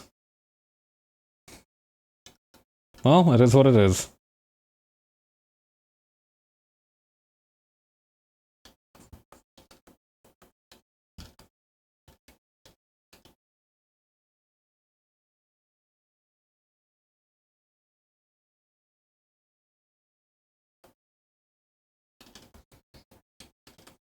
Alright, so here's what let's do. Just real quick, let's use the tonal correction gradient map. And maybe... I don't know, what would be a good... Sunset Purple is my go-to for this sort of thing. But that might not be the right answer this time.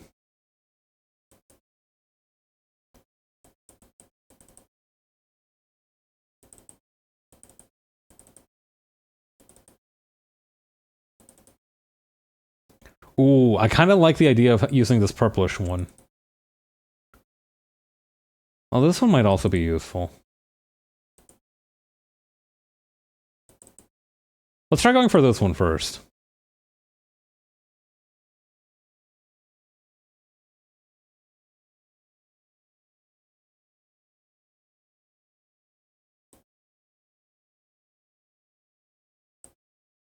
Okay, I think I like this one because it does have... I don't know, it does bring it together a little bit more nicely.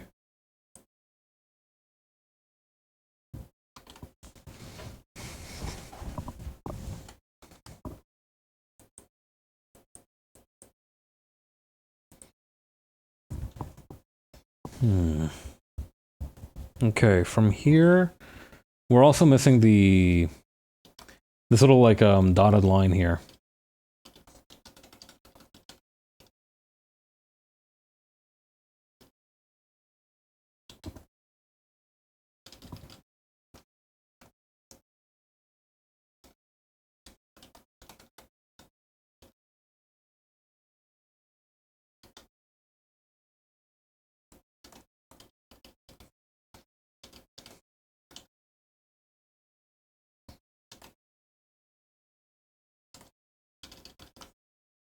Okay, and then this is gonna go over here.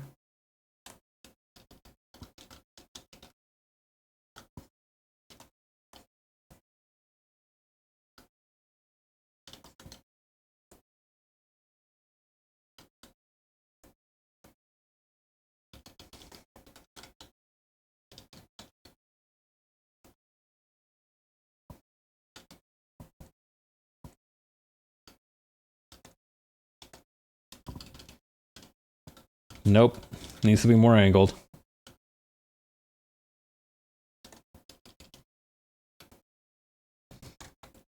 Okay.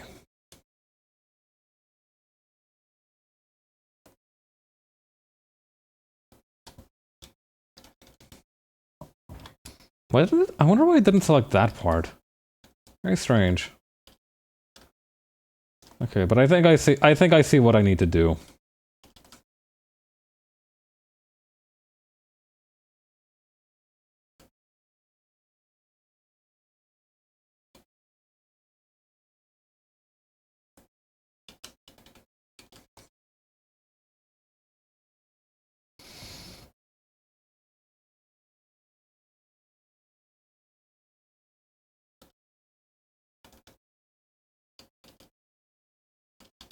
And then what we want to do is we want to grab this color here and blend it together a little bit with this color here. And make it a little bit more towards orange. Or actually, hang on.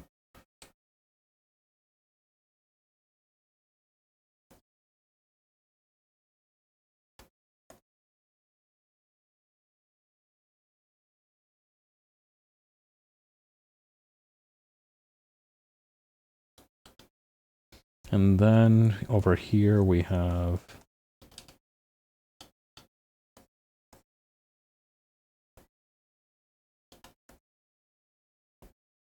Yeah, we can just kind of blend these together, little by little.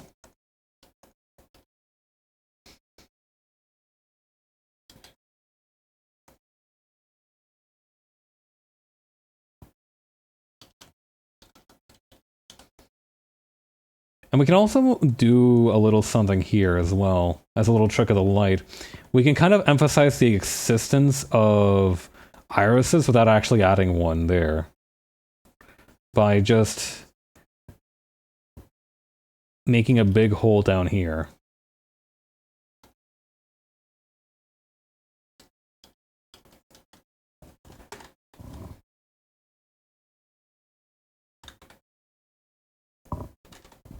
What I might do as well, just real quick, is use the gradient map again.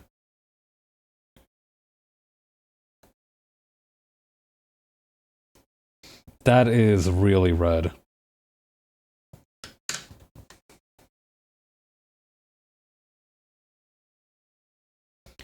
Oh, that looks really cute, though.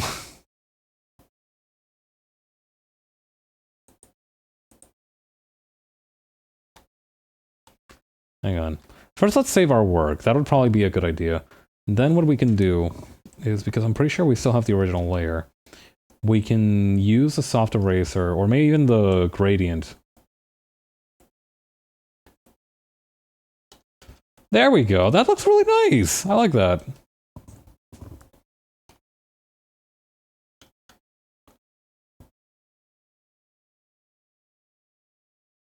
Okay, so what we're going to do next is we're going to grab the whole thing, bump up its different values. Or actually, maybe the contrast, brightness contrast one would be more important. Nope.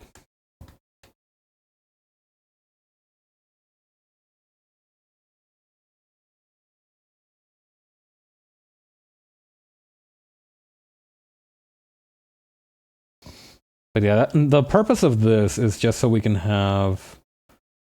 Let's use the hard eraser for this one. Just so we can very easily make a shading layer.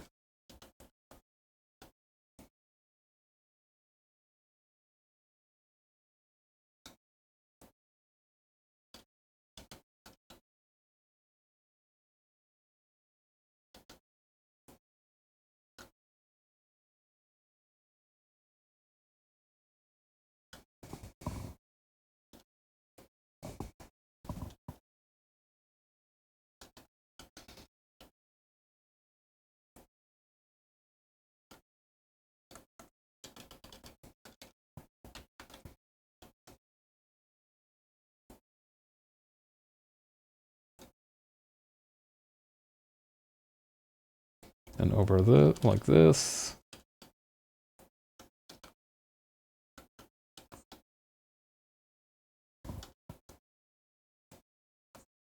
I don't know, maybe I'm cooking nothing. That doesn't seem like the right path to take. Maybe we can use a gradient erase for this one.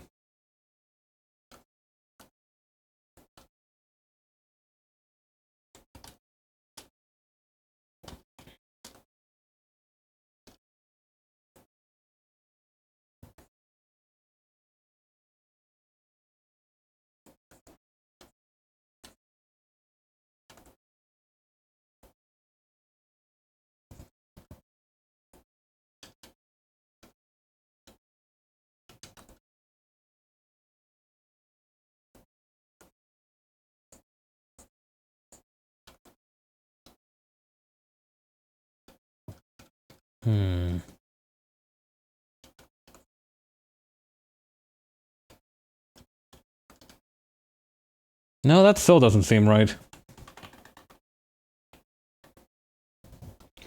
What might work, actually, hang on. Maybe I'm overthinking this.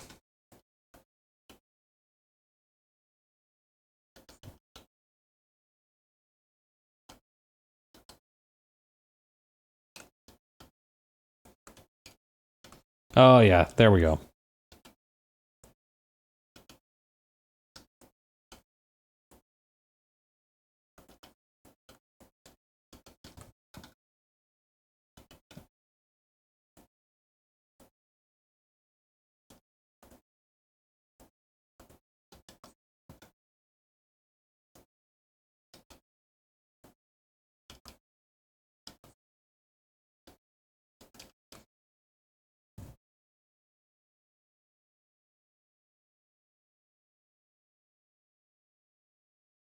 Maybe I haven't... Okay, maybe I didn't go hard enough on, like, the amount of light that's actually being cast.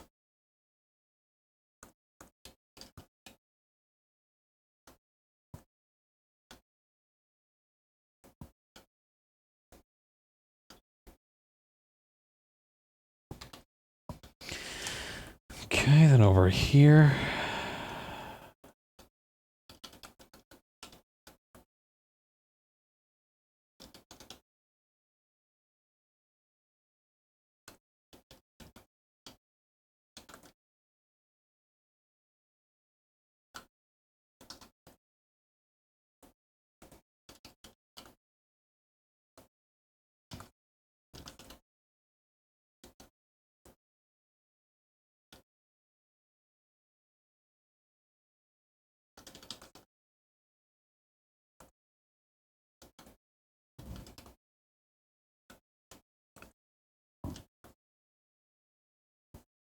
And yeah, actually I might need to tone down how much color is coming through on, like, the eyes there.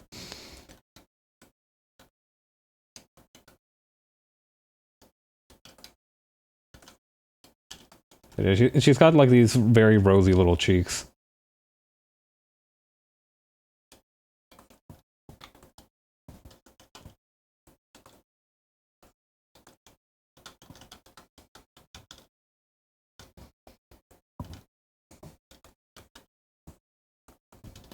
I really like how cute it's coming out.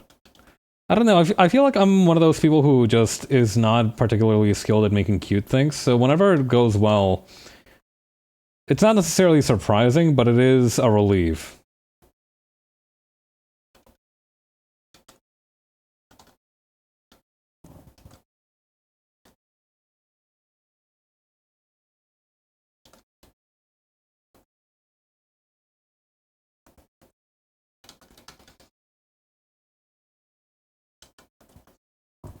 Am I on the right layer? I am not. Okay, let's take a few steps back.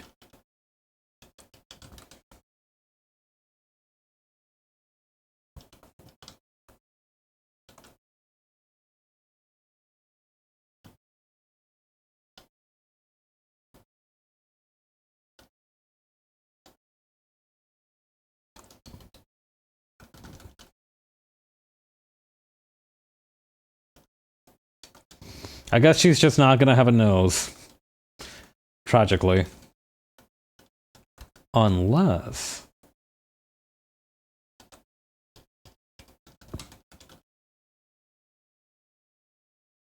the very subtle implication of a nose.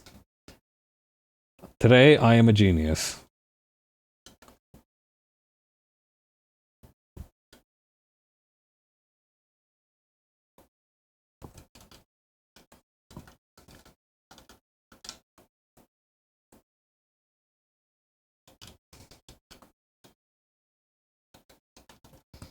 Although I do think it would probably be... the shadow would probably still cast a little lower.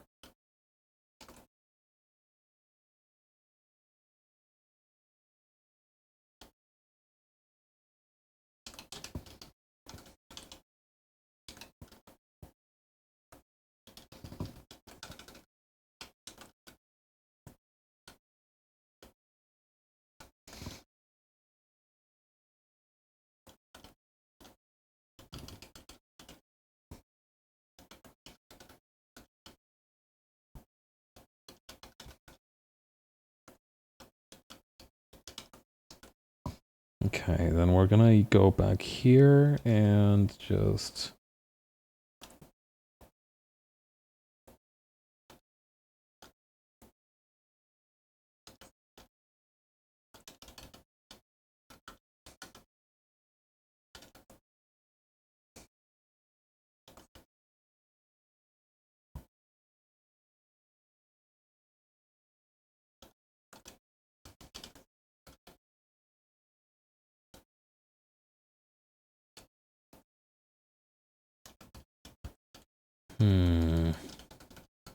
Let's maybe just round out this part. I don't know, I feel hesitant giving her too many sharp angles, if that makes sense. I feel like this is the right decision.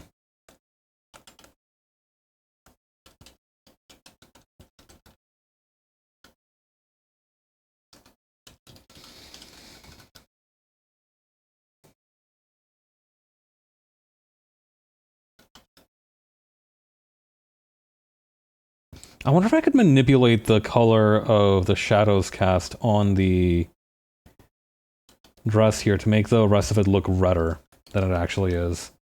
I bet I can do that. That shouldn't be too hard.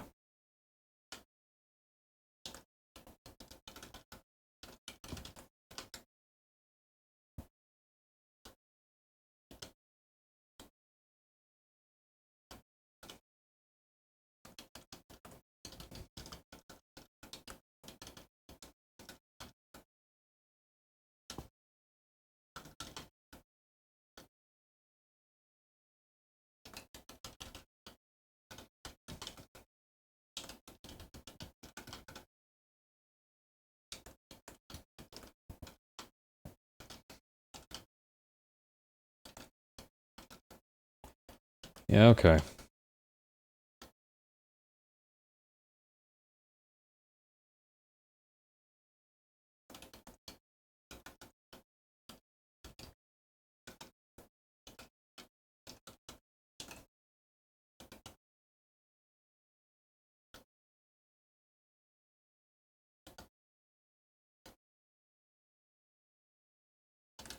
Okay, adding this here, adding that there.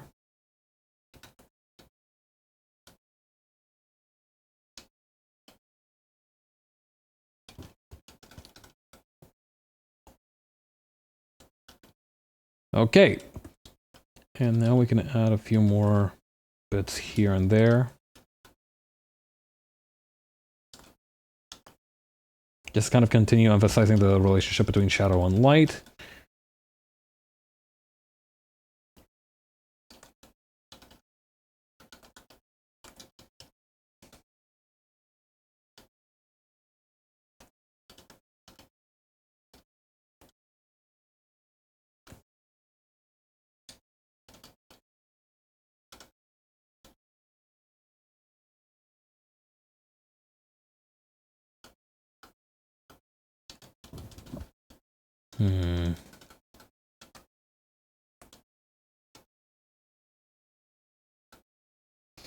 Hang on, I got a second idea for how to do this. It's not particularly elegant, but I feel like it'll probably work pretty well.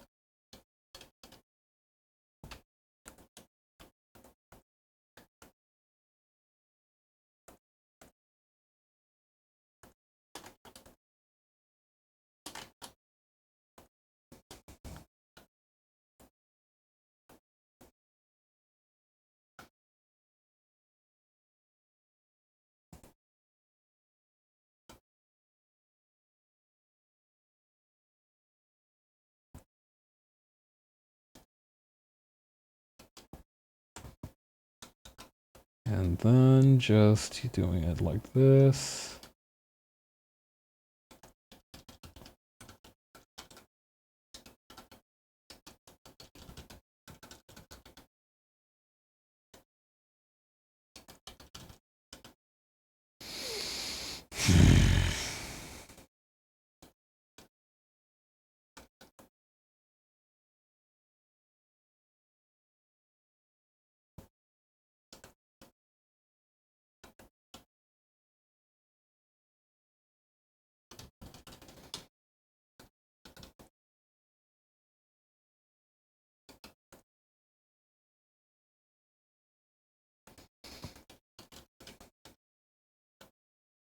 Maybe, okay, I think what's going to happen is that it's probably going to start to come together. It'll come together a lot faster once I do the rest of it. So I think that's what I'm going to prioritize. We can rework the color on the purple later.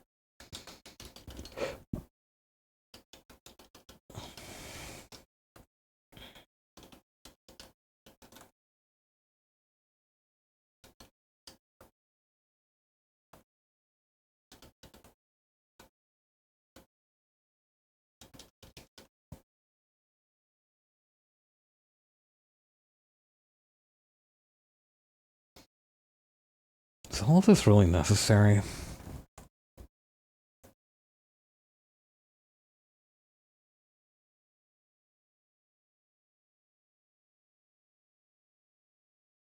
Hang on, I'm gonna try something real quick.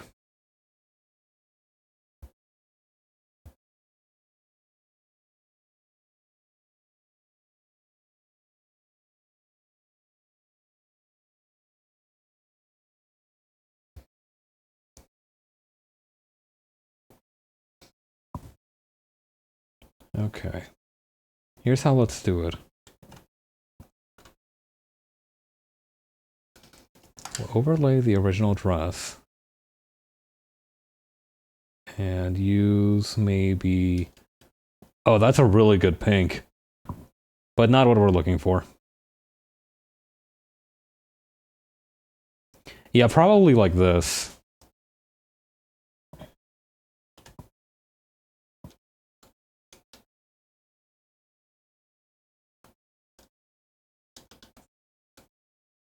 This way we can also just select the color gamut of the shadow that we're using and play around with that a little bit.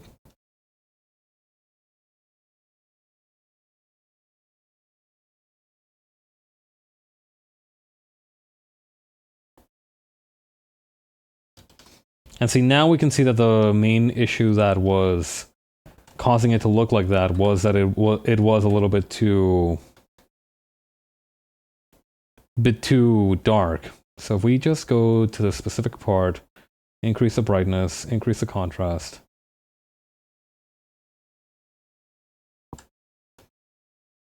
Until we reach this kind of happy medium.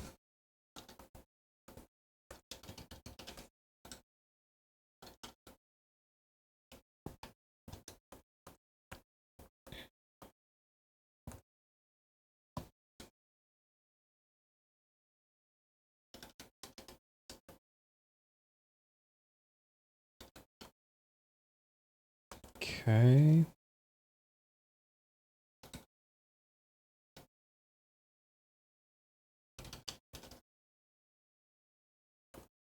We can do the same thing for the skirt here.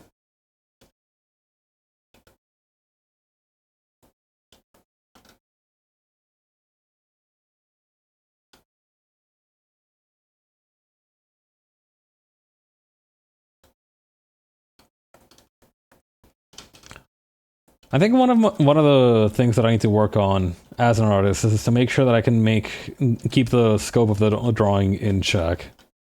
Because I feel like I have not been able to do that recently. Oh well.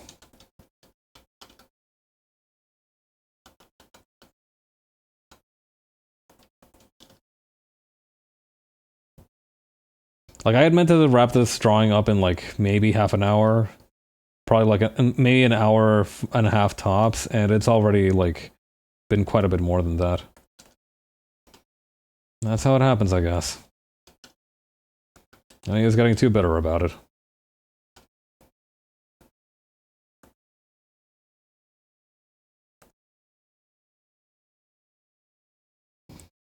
Also, yeah, I'm gonna change the color of the inside of the cape just to be a little bit more.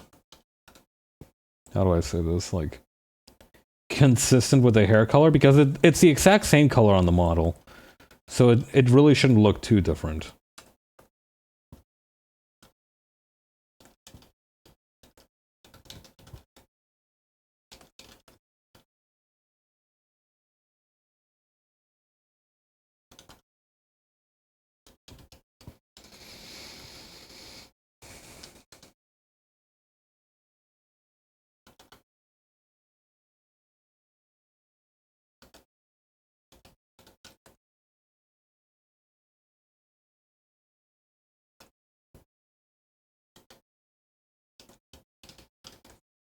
Okay.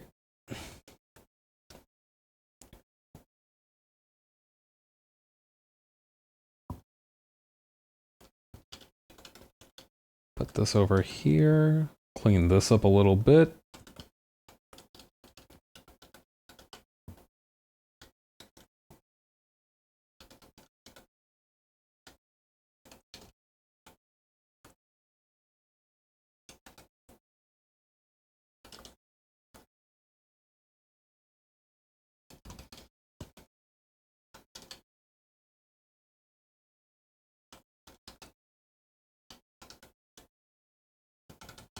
And then just use this.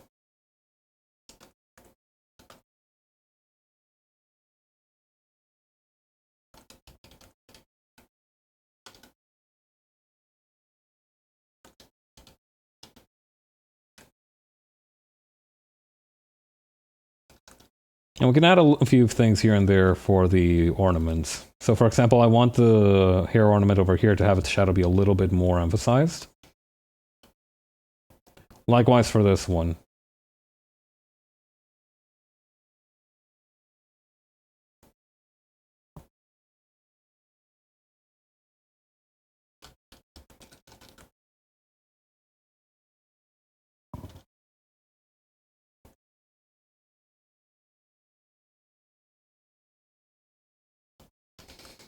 We can also add some highlights to the hair here.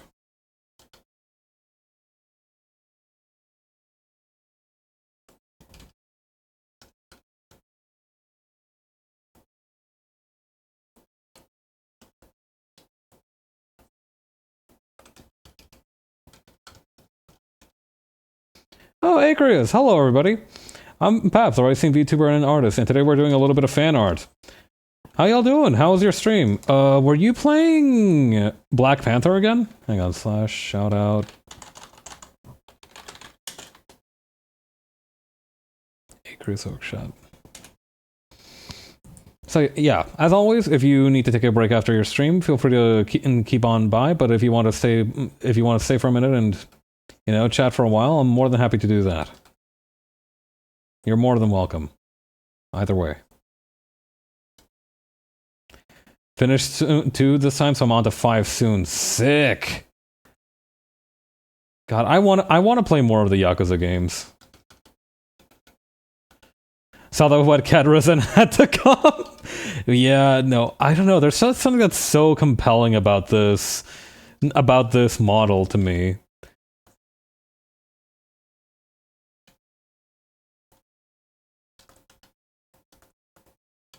Actually, you know what might work is if I just want to select this section and just increase the brush size a little bit.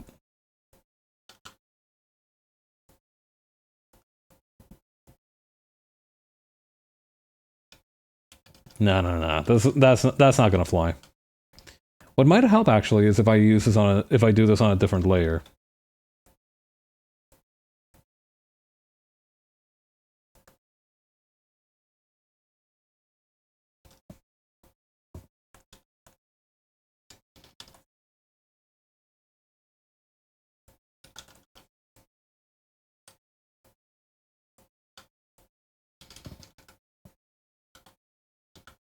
But yeah, the wet cat is a really good way to describe this look. She does look pretty miserable.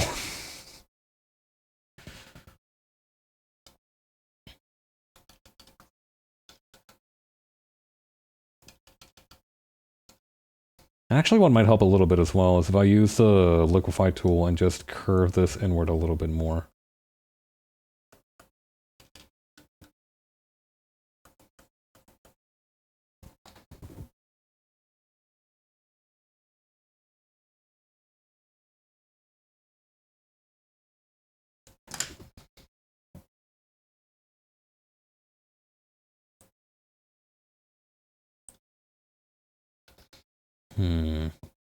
It's not quite working the way I'd hoped.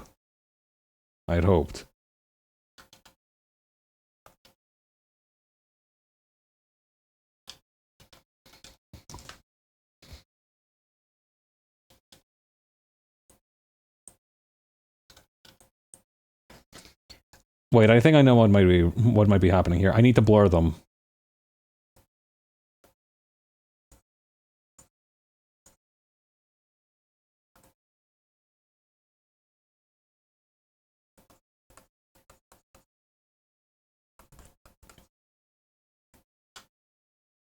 Yeah, and the rest of it I can just take care of with the...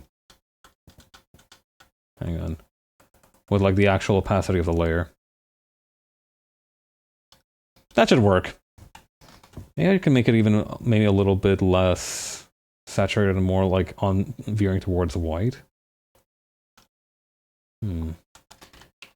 Hang on, if I go back to before I blurred everything, and just pasted it on top.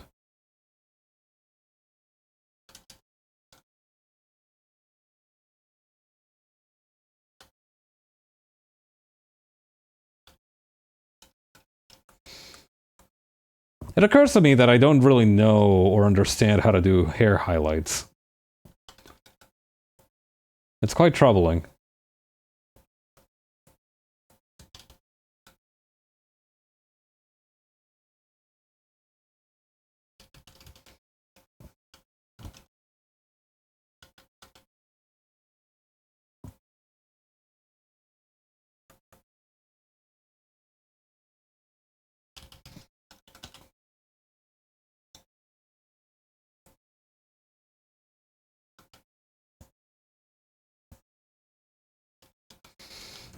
Yeah, this'll do. Okay, maybe a couple more shadows here and there, and then we can call it a night.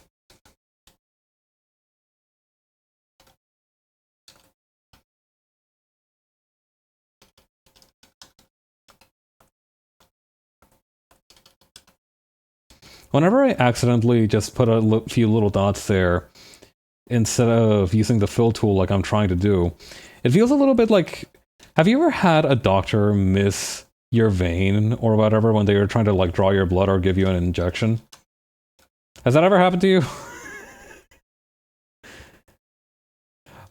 Something very similar happened to me one time, actually. They didn't miss my vein, but they did forget where they punctured my skin. So they couldn't like put the little band-aid on the right place. They kind of just guesstimated.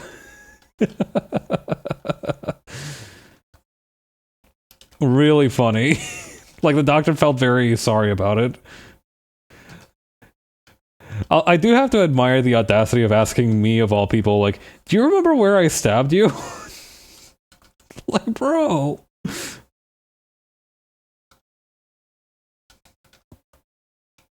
I guess it would be pretty difficult, though. Like, if you've had a long day and you've punctured, like, 10 other arms that day, because this was during flu shot season, mind you.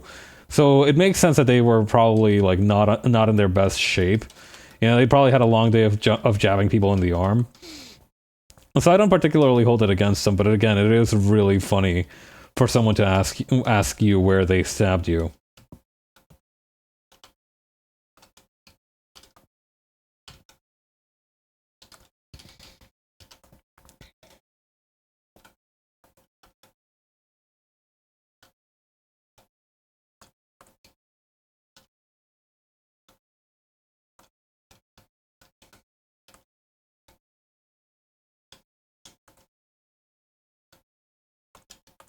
Okay, then put this over here and this over here.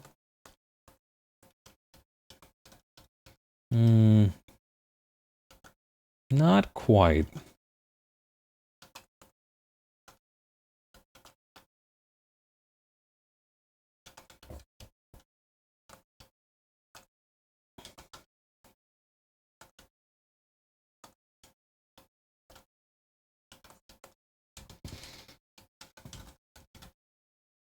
Now let's just go back to how it was before.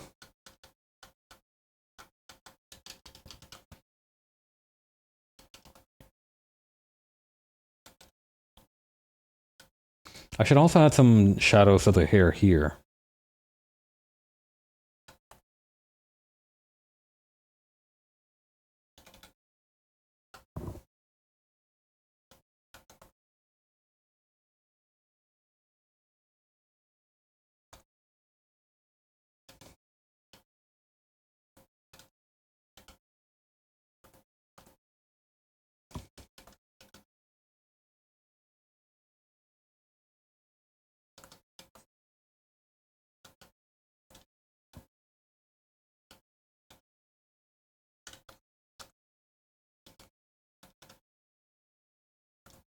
Oh yeah, I should also add some metal details to the ornaments back here.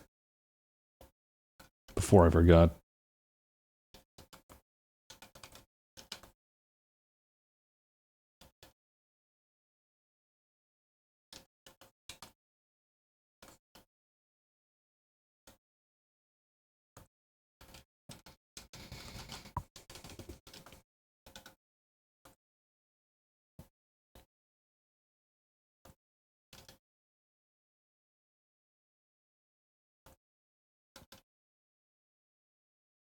This one can also get a little bit darker.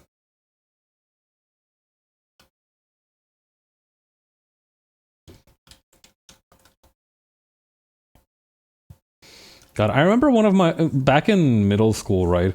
Our school had the funding to do like a proper shop class, and one of the things that they had us do was to make a metal or ornament out of pewter.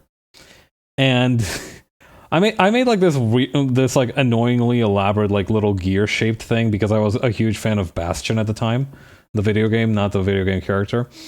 And my buddy, he made, or I don't remember if it was my buddy or if it was like another dude in my class. He made like this giant 4-leaf clover that was like the size of his fist. And he didn't even want to keep it. He was like, "Hey, do you want to like have this?" Like just because I was like sitting next to him. And I was like, "Yeah, man, give it to me."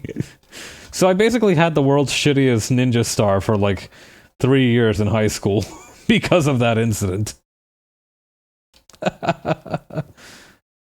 Good times. I hope he's doing okay. I remember he had some kind of like weird skin condition that made him allergic to his own sweat. Which sounds like a pretty sucky situation.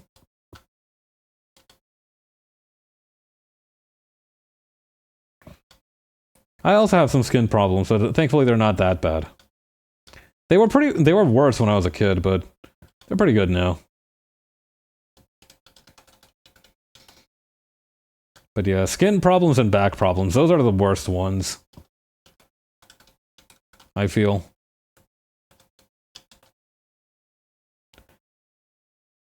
There are a few problems that I'm not qualified to speak on, but those are the two that I do have some experience with.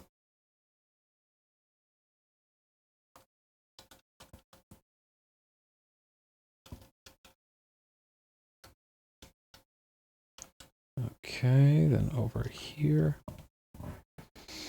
Oh yeah, I learned a pretty handy tip the other day that I've been using a lot recently for fixing my posture.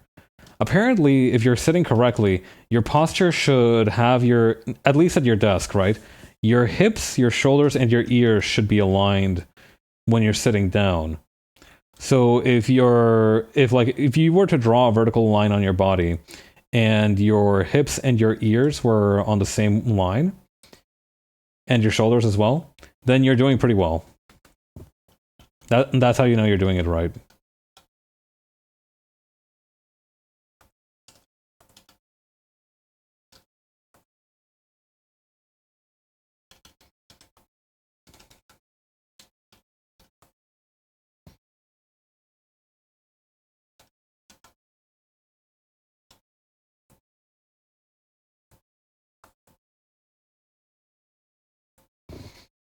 Actually, that's a good idea. I could probably do a very small kind of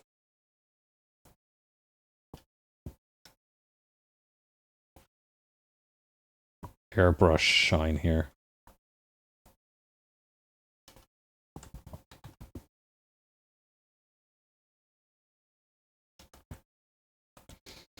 Okay, am I missing anything? Otherwise, I think this is good to go. I do kind of want to give the leggings some texture, though. Maybe if I just kind of reach over and... I had like... No. Maybe I can use... Hang on, maybe I can do something with halftone.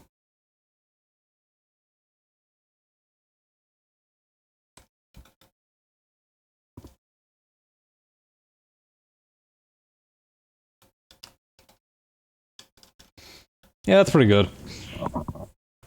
There was something else that I wanted to do. But I forgot.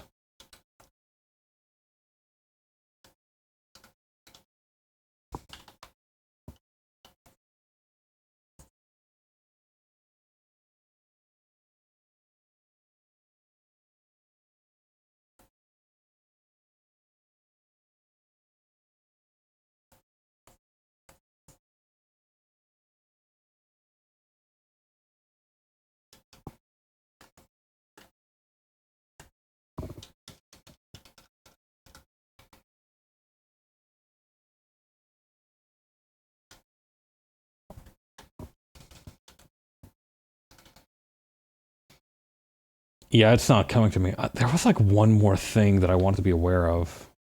What was it?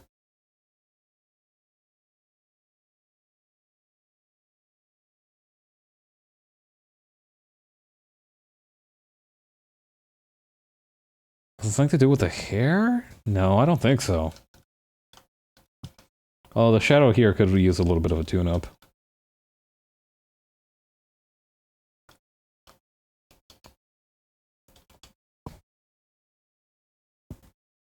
To do with the eyes? No, those are pretty well done and dusted.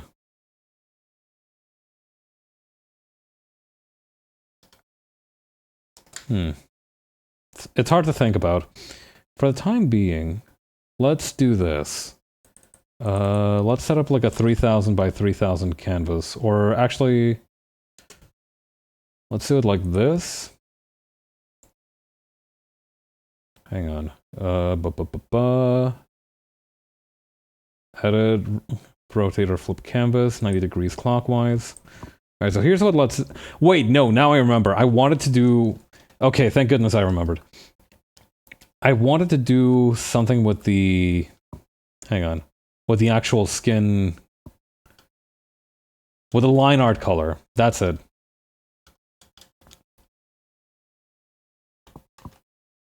Actually, I might be able to cheese it a little bit. Hang on.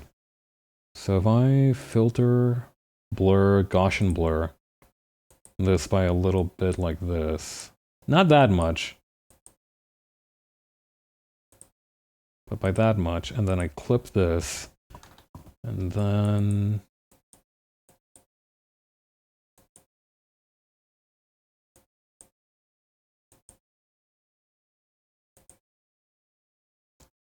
Alright, and here's what let's do. Let's take a few of these edges, like for example right here with the hair, right?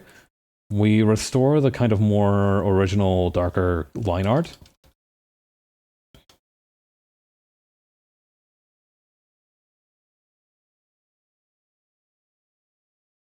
But I especially wanted it for the face. Like everywhere else it can go, but the face it needs to have that. Mostly because it really softens the expression.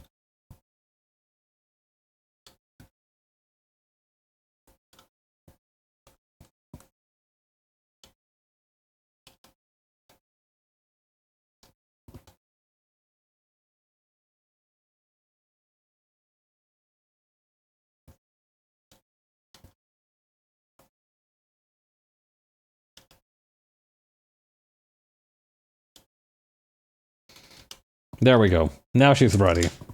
Okay, the other thing I wanted to do is just stuff all of these in a folder. Save my work, first of all. Put these all in a new, different folder. We were also trying to get to this other fan art as well, but we're not gonna have time for that. But yeah, the scheme from here on out is as follows. We are going to merge these layers. We are going to shrink her just a tiny bit. And then we are going to... Oh, we should have used thicker line art then. Hang on. We might still have a shot for that. If we rasterize the vector layer and just use thicken, adjust line width, thicken. Insane that Rolling Girl is coming in right here as we are finishing off. Thank you, Wawaka.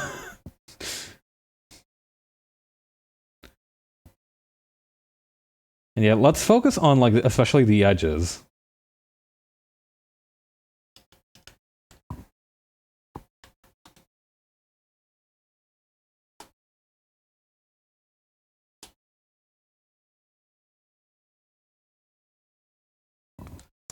Okay.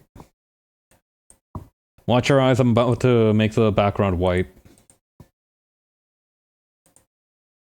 And then what we're going to do is we're going to merge these layers. Make them completely like a darker blue color.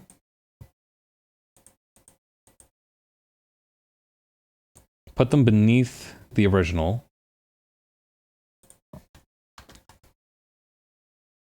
flip it upside down.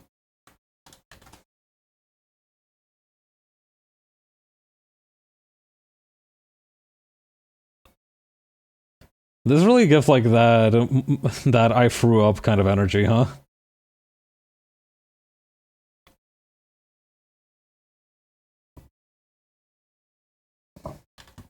Let's make it a little bit shorter as well.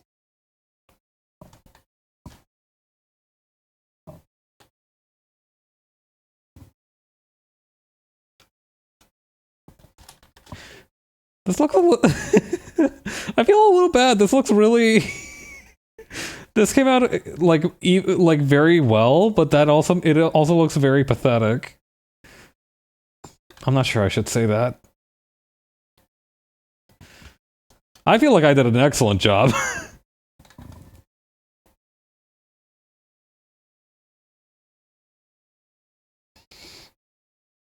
All right. Yeah, let's use this one. I don't know, just having her... I don't know, would it be better if I positioned her near the bottom? Maybe? Yeah, actually closer to the bottom is probably better, and that way, and then I can just do this. Okay, I think that's enough for today. Let me send you guys somewhere. I don't remember who all is streaming at this hour. Not a lot of Sunday streamers, or is there?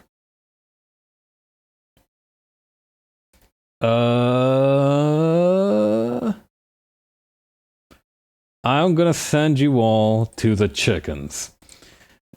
There's a channel called Our Chicken Live. I'm gonna send you guys there. All right. Thank you again to Icarus for the raid. I really appreciate it, and I hope you guys have a great week. Talk to you later. Bye.